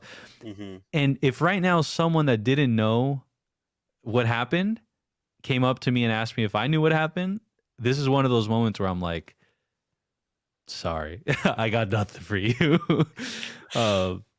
Dude, I and for me, it's gonna be so cool to have another first watching of this when when Reagan and I watch it together. She's gonna love this episode. I think I keep telling her you're gonna love this series, and she's like slowly catching up. So it's gonna be super cool to rewatch this series with the fresh new pair of eyes. And I'm gonna continue to engineer this train as far as Disney Plus, if you're watching, hello, welcome. Nice to see you. Hope you're doing well. But I just want to let you know, if you were to put these shows, basically any of your Disney Plus Marvel Studio shows or the Star Wars ones for that matter, I would be there on a weekly basis watching a 6-hour movie. If you do that, you will make billions and billions and billions of dollars, probably millions coming from me. And I need to see, especially Moon Knight, now that we're really experiencing it in theaters. We would love it. And your friendly neighborhood Filmtopia. So Just give a supercut. That's all I want. It's just a supercut. Yeah. Just like, if we can have a supercut, that's fine. I'll go rent a theater. Like, I will literally go do that. Yeah. Very interesting too, like how you can kind of work around it. Obviously, if you probably work at a theater, you could do it. But as a consumer, as just an average consumer, it'd be pretty cool to like figure out how to start doing those types of things. Also, Clayberry, you are not alone. I thought we both thought it was Kang too. Oh man. Where am I? Where am I? Oh, I see what you're saying. Claver says, I actually was wondering if the boy in the movie Tomb Buster. By the way, when that first, I will say though, when it started the movie, the VHS, I was just like, it felt very WandaVision like, and it felt like WandaVision and Loki combined, where there's this different plane that's first introduced to us. And I don't know where I was going with that, but I just want to say I felt that too. I definitely was like, what is this? Are we still watching Moon Knight? I look over real quickly and I see your timer's at 37. And I'm like, I know it's 53 minutes. So there's like 10 minutes of credits. So we still have a solid 6 minutes left of this. And this movie makes this show makes 6 minutes feel like 30 minutes. So what are we in store for? That's literally what I was thinking. It was literally, what are they going to pack into these 6 minutes? Yeah. How insane is it going to be? That, and again, reminder everybody, now we have entered into a world, we are in the end game now, but we have entered into a world where outside of maybe the cast and crew, no one's seen episode 5 and 6. All the content creators, all the influencers, all the press, media only watched up to 4. So now we're in a world where we can really theorize and all that good stuff. But I know my boy Andrew is about to head out. Thank you for showing up. I'm glad you enjoyed the watch party. We will be here next week, so tune in. And the week after. Yeah, and exactly, the week after. And yeah, I would love again any horror project. Oh, and we're getting that, I think, with Werewolf by Night. Yes. I think that's gonna be more horror focused. Exactly. Clay says this episode was a little slow, but I guess worth it because now there's lots of questions to ask. Yeah, Twitter is ablaze. The internet's going to be ablaze for the next week. Marvel's on fire, by the way. Combine this with the Thor trailer, with Multiverse of Madness T-minus less than 2 weeks away, or about 2 weeks away. TV spots in like the last week and a half, like for Doctor Strange 2. Like, really quick, I have to comment on this, and that is Doctor Strange. Like they're getting more and more TV spots, but the beautiful part about it is that they're literally just like reusing it and like re-editing it and retiming it. They're barely showing us anything new, and that is the biggest, best sign they could have ever done. And then today they dropped, let me know in the chat if you know what they dropped or if you got the reference, but today we got a Tobey Maguire reference. Spider-Man, Sam Raimi. It only makes sense. And let me know if you know what I'm talking about. Oh my gosh, like it is, April's in the chat. What's going on, April? Nice to see you. It's so funny. Really quick side note. Jonah, do you remember how we know about April? yeah. We were looking up tickets for Disneyland, and I think we just happened to stumble upon like it is, April's YouTube channel, and I think she was exploring Avengers Campus for the first time or something, and then next thing you know, I think she showed up in our chat, in our chat first, and then it crossed cross collaborated like that. Exactly. Just by happenstance, I ran across, like, I saw her video, watched it on accident. She came through on this live stream watch party for one of the Loki episodes, if I'm not mistaken. And next thing you know, a year later, we're still homies. Yeah. Oh man, that's so funny. We all need but yes, answers. I think we all need We all answers. need answers. I hate not knowing. Like, I hate not having an idea of what's going on. I do have some idea, just through like my limited knowledge of Egyptian mythology, but like, I only know where they are. I don't know what's going on. I don't know Yeah. where we're gonna go with this at all. Yeah, go right ahead. I was gonna say, can I ask you? Okay, what if that wouldn't have been like the hippo god or whoever that was? If it would have been a different, goddess. Yeah, the hippo goddess. There we go. If it would have been someone, I guess more recognizable, would this episode have made sense, or it still doesn't make sense? No, it still wouldn't. It still doesn't make sense. sense. It made sense because of her. That's that's pretty funny. Because as soon as I saw her, it clicked, and I was like, "That's where they are. I know where they are." But if I didn't see her, then we could be in their brain. We could be in an insane asylum. Everything from episode 1 on could have been just a vision, or an illusion casted by Amit, by Haro with Amit's staff or whatever. Like, we don't know. We don't know what's real anymore. We don't know. The only thing we know is that they got shot by Arthur Harrow. that they did. But on the one other reference I got, you all know I love referencing other movies when it comes to watching something. But when he got shot and he goes down, he gets splashed into the water, but he turns around. It reminded me of Get Out when he sinks into the couch and he's just like drowning and like falling. I thought that was really, really cool. Let's see. Yes, Brandon Lewis, Disney Plus horror, dark, like give it to us. Give it to us. Put it, I mean, now that there's that setting where are you an adult or can you watch mature stuff? I mean, would you like to view mature stuff? I think is what it is. But yeah, give more. Oh my gosh, Alicio, I was literally just thinking this, but you put it into great words. Yeah, it is. I think our feeling of not knowing what is happening is meant to simulate what a person with dissociative identity disorder feels. Dude, that is like on another level. Like, oh my God, bro. I mean, that's exactly what it kind of is meant to feel like. Yeah. At this point.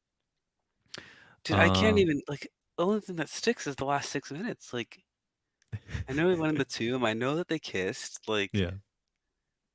But other than that, like, the rest of it's just, I mean, the guy got gored. The guy got his guts taken out of him. Like, that was cool to see. And, like, the horror scene was cool and stuff. But everything else was just, like, it's just gone. Yeah. Very, very, very interesting. Like it is says, I said the same thing. This was giving WandaVisions and Loki vibes, especially with the fly and the changing of the aspect ratio, the saddles implying an outsider looking in.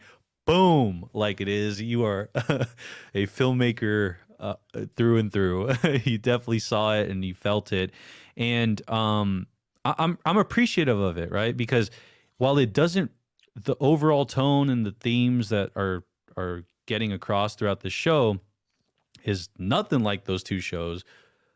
But it sprinkles in some of the best stuff I loved about WandaVision and Loki. And yes, exactly. Galaxy Comic Nerd, thank you for pointing that out. And yes, Mad Cake, I am talking about the Wong Tide Pod commercial that dropped today. Wait, have you seen that, Jonah? No. Dude. What?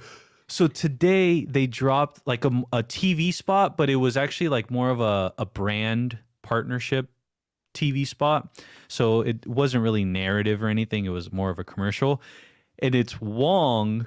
I don't know. Maybe if you want to watch it, or do you want me to explain it? What should I look up to? Go to Go ahead and explain it, but go to Marvel Studios, like on Instagram, and they'll have it.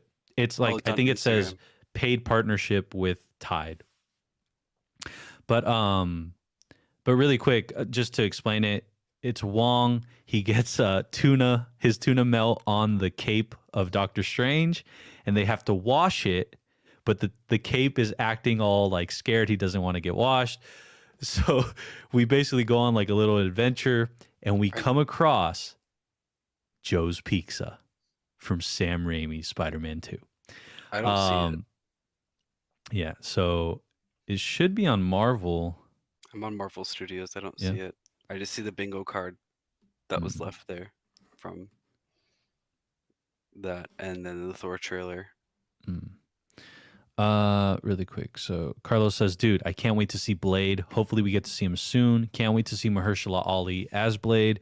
He's going to be so Marvel. badass. It was on actual Marvel. On actual Marvel. Yeah. So Carlos, that's actually one of the things, because Blade, Moon Knight, and a few others are part of the Midnight Suns. I actually came into this show predicting that we're going to finally get to see Mahershala Ali. Well, we finally got to hear him in the post-credit scene for Eternals. I felt like this was a perfect place to like introduce him.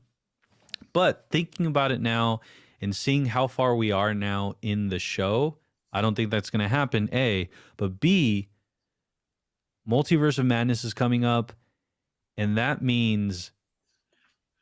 And a lot of people love Wesley Snipes' version and take on the character. So I think it'd be pretty cool to see both Blades in that project in Multiverse of Madness first. If not, I think someone in the chat earlier or last week said we might get him in Werewolf by Night that comes out Halloween. That's a really funny commercial. 2022. Yeah, right. Yeah, exactly. Let's see. Like It Is says, I felt uneasy and scared with this, and it's not a horror series. Imagine what Marvel is going to do with Multiverse of Madness. And again, for those that didn't hear it, Multiverse of Madness is still going to be scary per se. It's going to be scarier than most projects that are live action in Marvel. But there was going to be an even next level scary, like literally under the genre part that you would see on IMDb or the description, it would say horror. Right now it doesn't. So yeah, it's pretty interesting. I really wish we could get that horror cut. Let's see. There's so much. Oh my gosh. Yeah. Same as different font. Let's Clay, see. yes, it does. Where are we? Go back to Clay. The second part of his thing about Layla. Yes. Oh, it does Layla kissing Steven count as cheating? Yes, I believe it does. Chat, let us know right now if it's considered cheating. But again, just knowing the definition of dissociative identity disorder, again, you're basically supposed to treat that one body, it having multiple personalities, multiple people, or being treated as like multiple people. So technically, yes, Layla kissed someone that wasn't Mark. While still married to Mark. Yeah. But what was it? He first initially denied the kiss, and then he told her the truth about Mark, and then he kissed her, which is funny. Let's see. Alicio says the fly landing on him is so like Westworld with the fly landing on Dolores. Oh yeah, Dolores, indicating something is wrong in the world. I wonder what happened to Dolores. I forget who was Dolores. Dolores' neighbor, the neighbor, she had tea with her, I think, in the 50s. Was she the blonde one? Yes. Okay. Yeah. Correct me if I'm. Yeah, it has. Yeah, that's who it is. Ooh. Whoa. Madcake says, "Look at Doctor Strange's Twitter. Why? I think she was just saying it's on there. What is? The Oh, Tide thing. yeah. I could be wrong. She's unfaithful. Like it is. It's a gray area. She emotionally cheated. No. Oh my gosh. Oh God. Carlos says, speaking of Werewolf by Night, I heard that his costume is going to be like 90% practical effects. I'm so excited for that. It's going to be interesting to see if they go practical, but what about the sets? Now that we've gotten confirmation that Thor Love and Thunder is going to be the first MCU project, or not project, first MCU movie that goes into theater that's going to use the volume, the LED panel technology from The Mandalorian. And it's already Freaking being used sick. by like a bunch of stuff. So the Batman used it, Thor is using it. So it's going to be cool if they do practical suits and maybe volume technology. And then that kind of offsets budget, like budget. I don't know. We'll see. Dingleberry says, in the comics, Amit imprisons Mark in some mine prison until he finds out Amit is the one doing it. Got it. I mean, he basically is in that. Like, the House of Rest is a prison of its own. Got it. Where are we? Like It Is says, someone in my chat said something. Steven said earlier in the episode, what, are you going to drown us? Then at the end, they get shot and drown in the depths of the water scene. That is true. Good on you, Like It Is, chat. But what'd he say it to? What are you going to drown us? At what point in the episode did he say that? When Mark finally came back and was like, so you kissed her. Oh my God, that is so true. Ooh. What, are you going to drown us? And then they immediately made up as soon as they like saw each other tangibly. It's so cool. Yeah. To think about. I mean, when you're put in it's kind of like one of those things where it's like you put petty stuff aside when you're in like dire straits. Mm-hmm. Really quick. Cool. Question: do you consider Norman Osborn to have associative DID? Dissociative identity disorder, since he has two different personas, Norman and Gabi? I mean, I'll say this: I'm not a doctor. It can be considered that. It can be considered it. I don't, unless Marvel comes out and classifies him with DID. I would not throw that term around lightly. Yeah. Especially with how it works in the real world too. Yeah. People who are affected by DID have very, very harsh lives. Yeah. And I don't think Marvel is going to try and throw it around too much outside of Moon Knight. Yeah, it's a very precarious situation because it doesn't seem like Marvel's trying to not normalize, that's not the word. Marvel's not trying to what's the word I'm looking for? Would highlight work? I'm looking more at like lessen or I think here's the thing what Marvel's trying to do. They're trying to familiarize us with DID, but they're trying to ride that fine line of making sure that we don't chalk this into a place where it's just very commonplace. You know what I mean? And so we don't give it like its proper respect.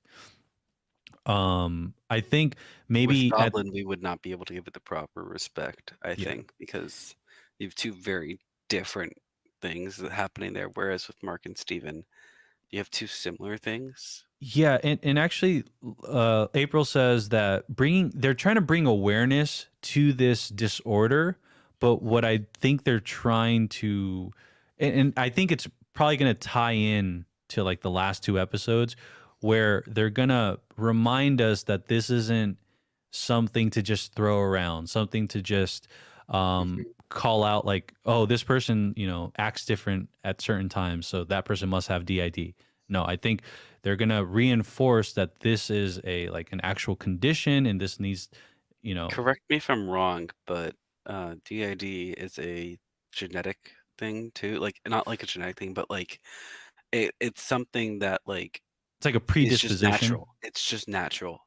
Mm-hmm. Whereas what Norman Osborn did, he experimented on himself and with all these equipment and stuff, and Yeah. so that's that's not natural. Yeah. Well, I So will that's say the that difference, is we what I would don't say. know if like it's classified as something that you're born with or that you're predisposed to.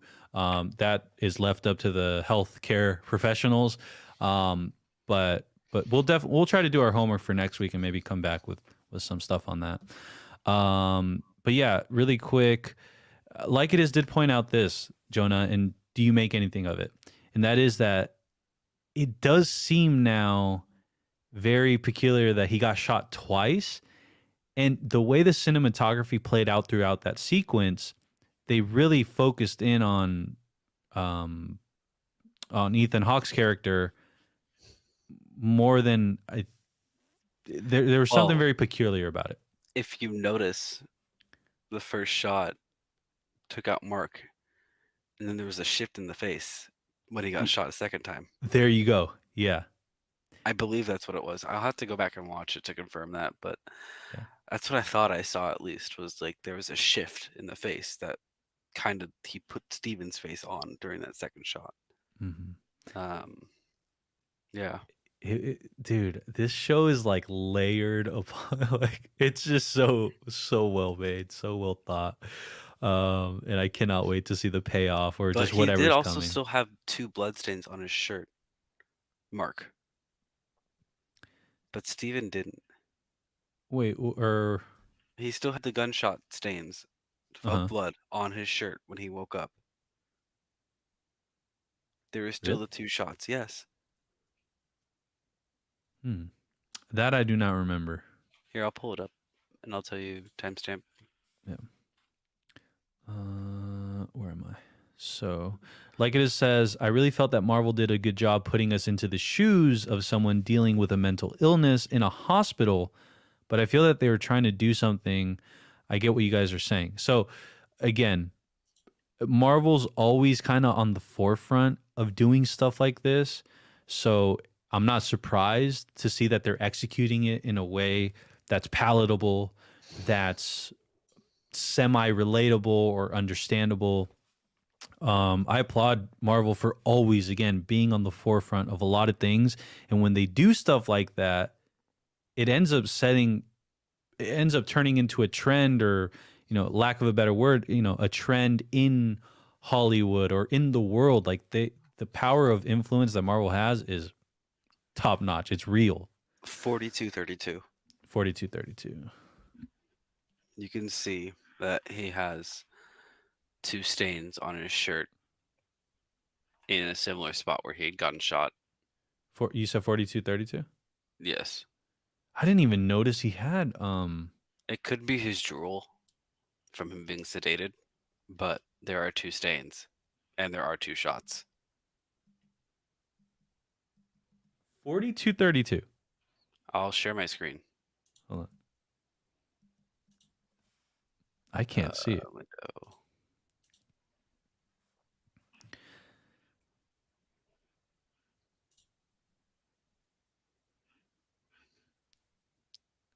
Let's see if my mouse will cooperate. Right here. Sorry, go ahead. Right I here. mean, I do see.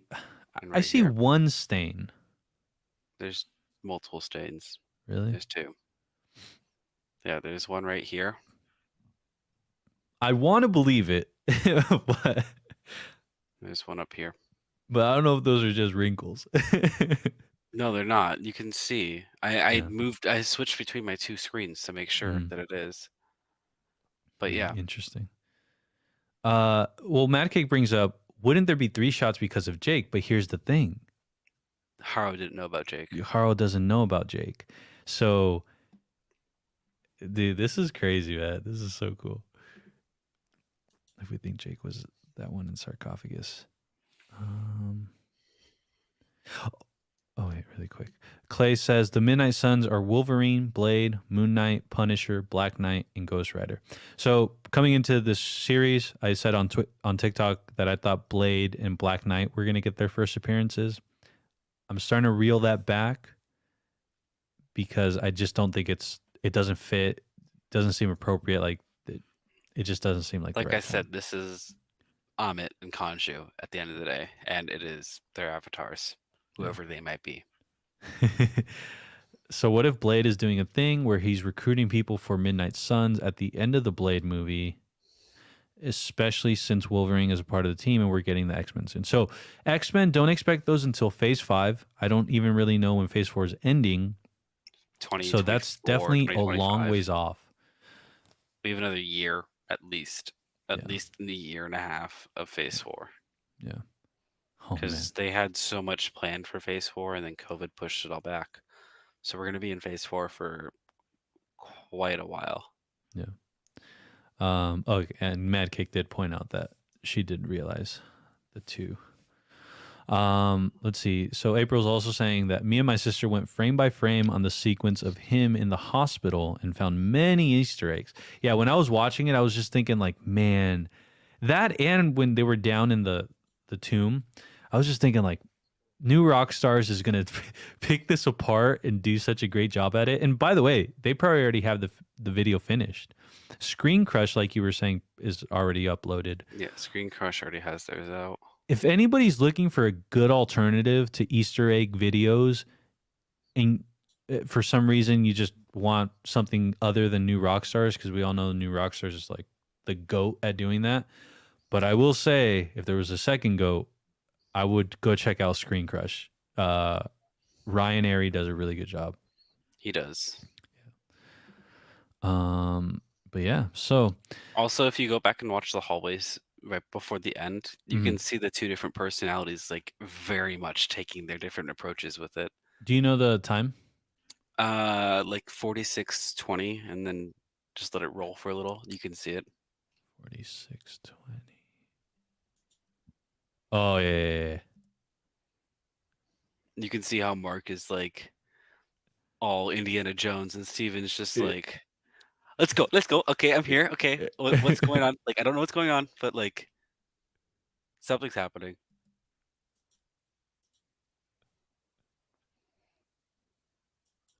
Dude, I'm rewatching right now, like the Hippo Goddess scene, and I was just thinking to myself, like, I'm reliving the moment when we first saw that. That was just like, what?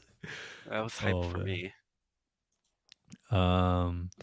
Yeah, so Clay says we'll just have to wait for Eric Voss, and then I'm sure he's going to point out all the Kang Easter eggs. Yeah. But yeah, definitely Eric Voss, New Rockstars. They're the GOATs. They teased us so hard this episode. I know they really did, dude. Oh, like this is the painting he kept looking at was the location where Steven woke up and first encountered the beetle and the scales guy. I forgot his name. Arthur Harrow. Yes, that is right. That painting is that first location. Wait, what painting? What if Steven died? Or what if... the painting. I don't want to go too in depth into this. This is going to tear my mind apart if I do. And it's 1:40 in the morning. Yeah. I don't need this right now. It's funny, like it is. I always forget Arthur Harrow's name too. Like, if you go back in the stream, I always just refer to him as Ethan Hawke. Let's see. Clay says the amount of times Marvel tried to trick us on thinking it was Kang. Yeah, but again, I think this one has a little bit more merit and a little bit more intention than what was happening in WandaVision, where again, I enjoyed WandaVision, but it was, from an objective point of view, pretty frustrating to see like the rug pulled under us in that show. So I don't think they'd make that same mistake twice because they don't need to. Okay. Heavy spoilers already dropped their breakdown. Yeah. Like I said, most of the press and most of the influencers already had access to this, so they probably made this weeks ago. But yeah. Dude, honestly, I'm like I'm lost. I'm very lost, and I'm very excited about what's to come next week. I'm super duper ready to see whatever it is. You know, whatever's gonna happen is gonna happen. I personally think Ramatut, aka the Kang variant, has to show up. There's just no way around it anymore. I don't think we're gonna get Ralph Bonard. I really do think we're going to get that. Kang is probably the biggest piece of Phase 4 Marvel. So it makes utter sense to do it. So it's not like they're just pulling him in for Pete's sake. They're doing it for a reason. This is all leading up to Quantumania, Ant-Man Quantumania or Ant-Man 3. And while right now we're thinking Multiverse of Madness is like this huge movie, which it is, and I don't think I've been that excited for a movie since ever, or maybe since Spider-Man No Way Home. But Quantumania, I think, is where there's going to be this just calamity of an event where we're really going to start to get to see the foundation for Secret Wars and whatever they're going to name this next saga in Marvel. So yeah. Let's see. Where am I? Oh, like it is asked, do you have any idea who the hippo was, Jonah? Yes, that is Taweret. I don't want to mispronounce her name. Taweret, I believe is how it's pronounced. She is the goddess of childbirth, fertility, and protection. Yeah, and who said something earlier about that? I believe. But do you remember what they said? They were just saying pretty much what I was saying about the House of Rest and all of that. Oh yeah. But essentially, if you, I think it was Alicio. oh yeah, That's Alicio said something along the lines of, if you look at the hippo goddess, if you look at her as a protector, we may be looking at her trying to make one last push to save Oscar Isaac's character, Mark, Steven, Jake, before they cross over into like they're actually dead. So hopefully that is the case, and we get to see whatever happens on this alternate existence plane. Yeah, if you go back, like it is, like you could go see my reaction to it. I was like, I know exactly who that is. I know exactly where we are. What is that person's name? Because the Kane Chronicles is where I learned where all that was. Just like, where I learned about that. So I'm just like, well, knowledge is finally paying off. Dude, I can't wait to see. We're gonna have to go watch Quantumania together, but like I can't wait to see what you're gonna do in Quantumania when you see Kang like rip apart the freaking multiverse. Like, dude, like I thought you were about to say rip apart, like I don't know, like someone, yeah, like rip apart, like Hank Pym or something like that. I thought you were about to say that. I was about to be like, I threw them all I in would there, dude. I love just it. said the multiverse. I would love that. That would be insane to Yeah. see Michael Scott get ripped in half, like King Shark, basically. Oh man. Yeah, if for anybody wondering, Kang is Jonah's favorite villain or like favorite Marvel multiversal villain. Multiversal villain. And you think he's the most powerful as well. Yes. Cool. And yeah, like it is very excited for Multiverse of Madness. Brandon Lewis says King. Reddick is actually not today, wasn't able to come, but he said he'll try to make it next week, and we can't wait. But yeah, Clay just wanted to let Jonah know that Stormbreaker hammer in the back looks pretty sick. I have everything and nothing. But is anybody gonna mention Sad Mando? No. Sad Din? No. No. I was gonna mention it and then I forgot to. It was funny. Is like, yeah, that's another story for another day. Did you know what is funny though? Those lightsabers are worth almost $2,000, if not more, right now. So where you live at, Jonah? I want to go check it out. Just go on eBay. It'll be cheaper. Like it says, King the Conqueror is going to bring the heat. No, seriously. Like, Jonah had been talking about Kang, like all of Loki, and I was like, okay, bro, Okay, Whatever. bro. Okay, bro. And then it basically he's the reason Phase 4 and Phase 5 is going to exist. So now I'm on board, and I'm telling you, the way they're going to utilize Jonathan Majors is going to be so cool, in my opinion, because He's coming next episode. He there you has to go. come while they're there. He has to come while they're there. That's the only way Yeah. it can be non-consequential to anything else. Um, yeah, it's going to be super interesting because Marvel Studios is a trailblazer in the Hollywood community and movie making in general. So I can basically almost bet you anything that Kevin Feige isn't going to repeat whatever he did in the Infinity Saga. I think he's going to do things a lot differently. And so that means Kang may show up next episode and that's basically episode 5 of Moon Knight. But next thing you know, he might show up episode 1 of Miss Marvel, episode 2 of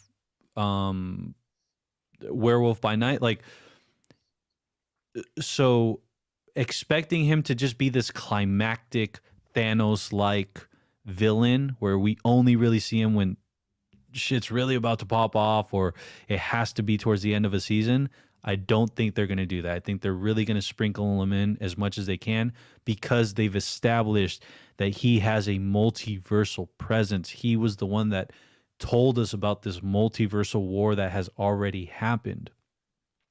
So I'm pumped.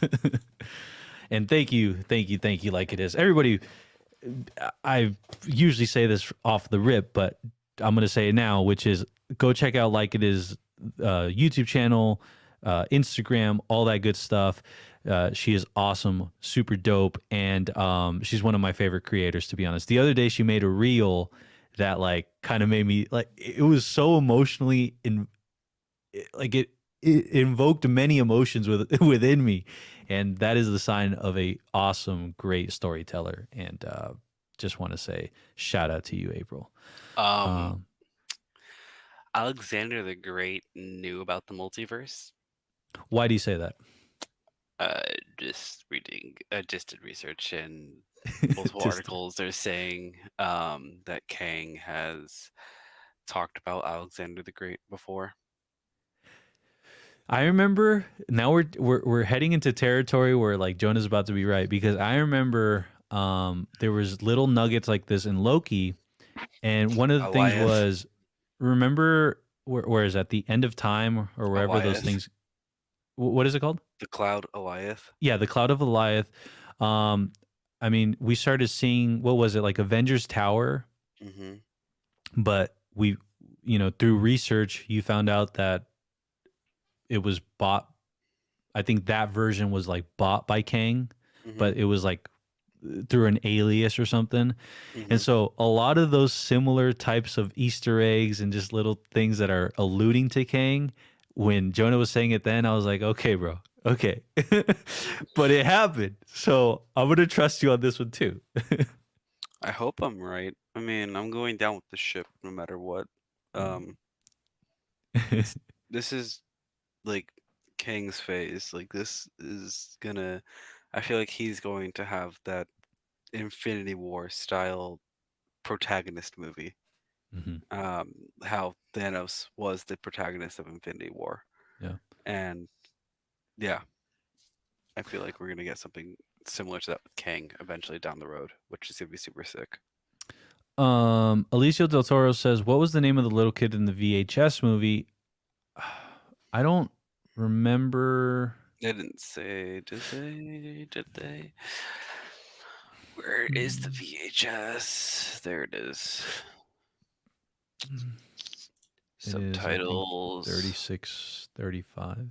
English closed caption. Yeah, I was gonna say check the subtitles. Right. Give it 5 seconds till anyone says anything. I know. Oops. Oh no. Screams. Rosser. Rosser? Yes. You spell that Rosser? Mm-hmm. Interesting. Eric Voss will be on this.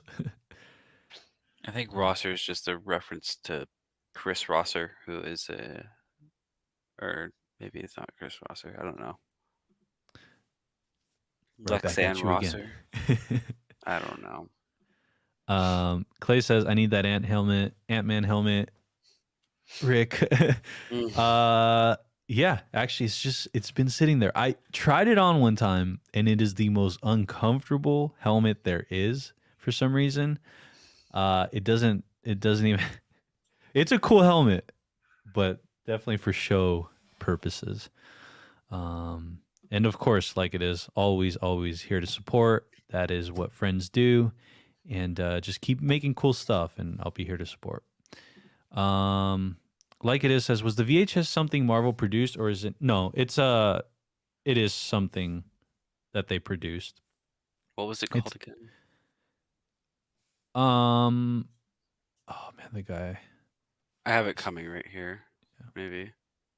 Someone in the chat did say the name earlier and I can't remember. But to answer your question, April, it is Marvel produced because in that little VHS segue, they were talking about it's based on the character of Stephen Grant for some reason. Or wait, yeah, Stephen Grant.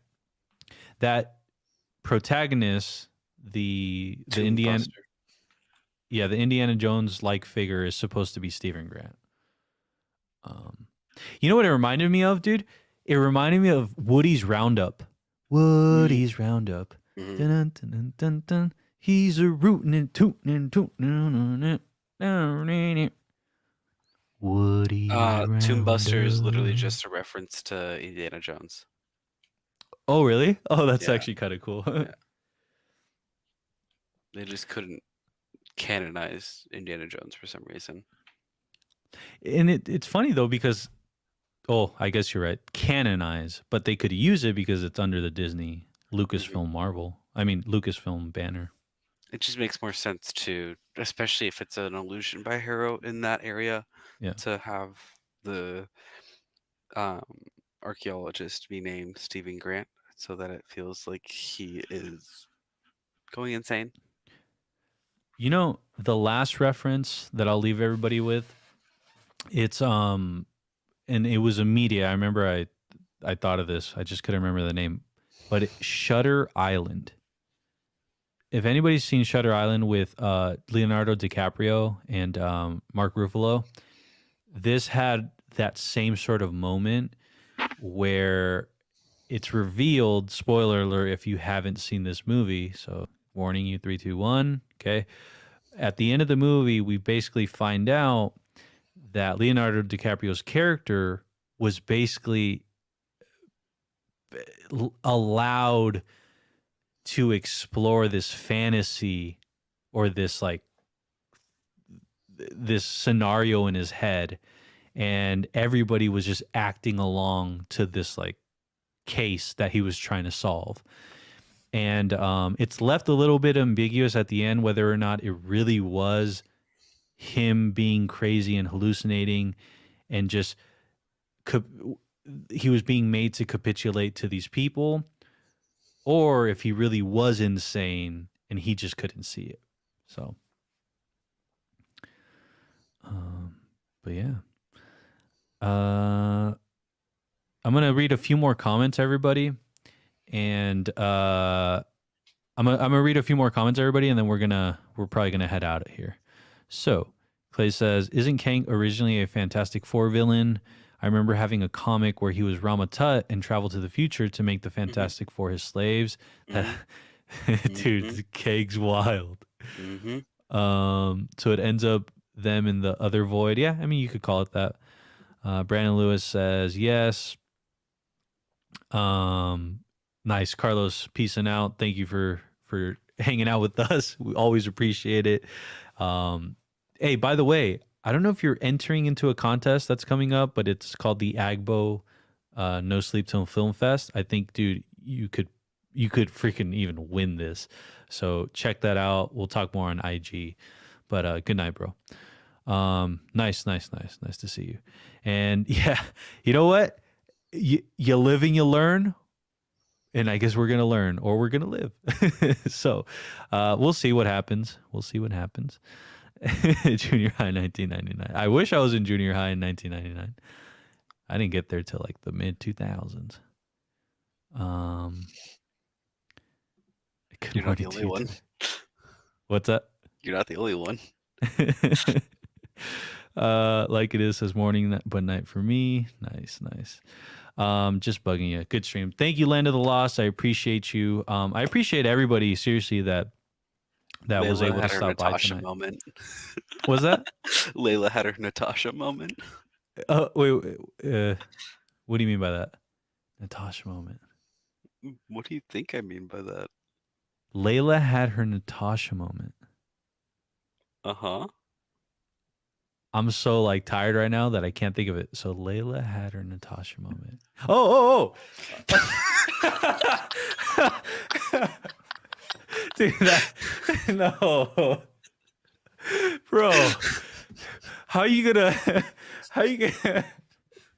Dude, come on, man. Oh man. I'm not the I just saw it on Twitter. And I had to say it. Dude. Oh man, that's a good one because when it hit me. I was like, oh. Oh God. That's a way to end the night. Yeah, that's a good way to end. Well, anyways, everybody, again, I appreciate everybody that was able to stop by. Thank you for hitting that like button. Thank you for being subscribed. Thank you for just being an awesome Filmtopian.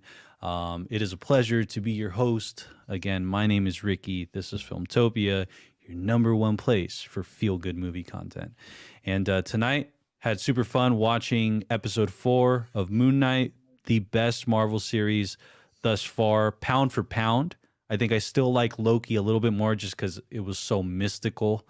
There was just something about that time, summer, all that stuff. But maybe at the end of this can overtake it.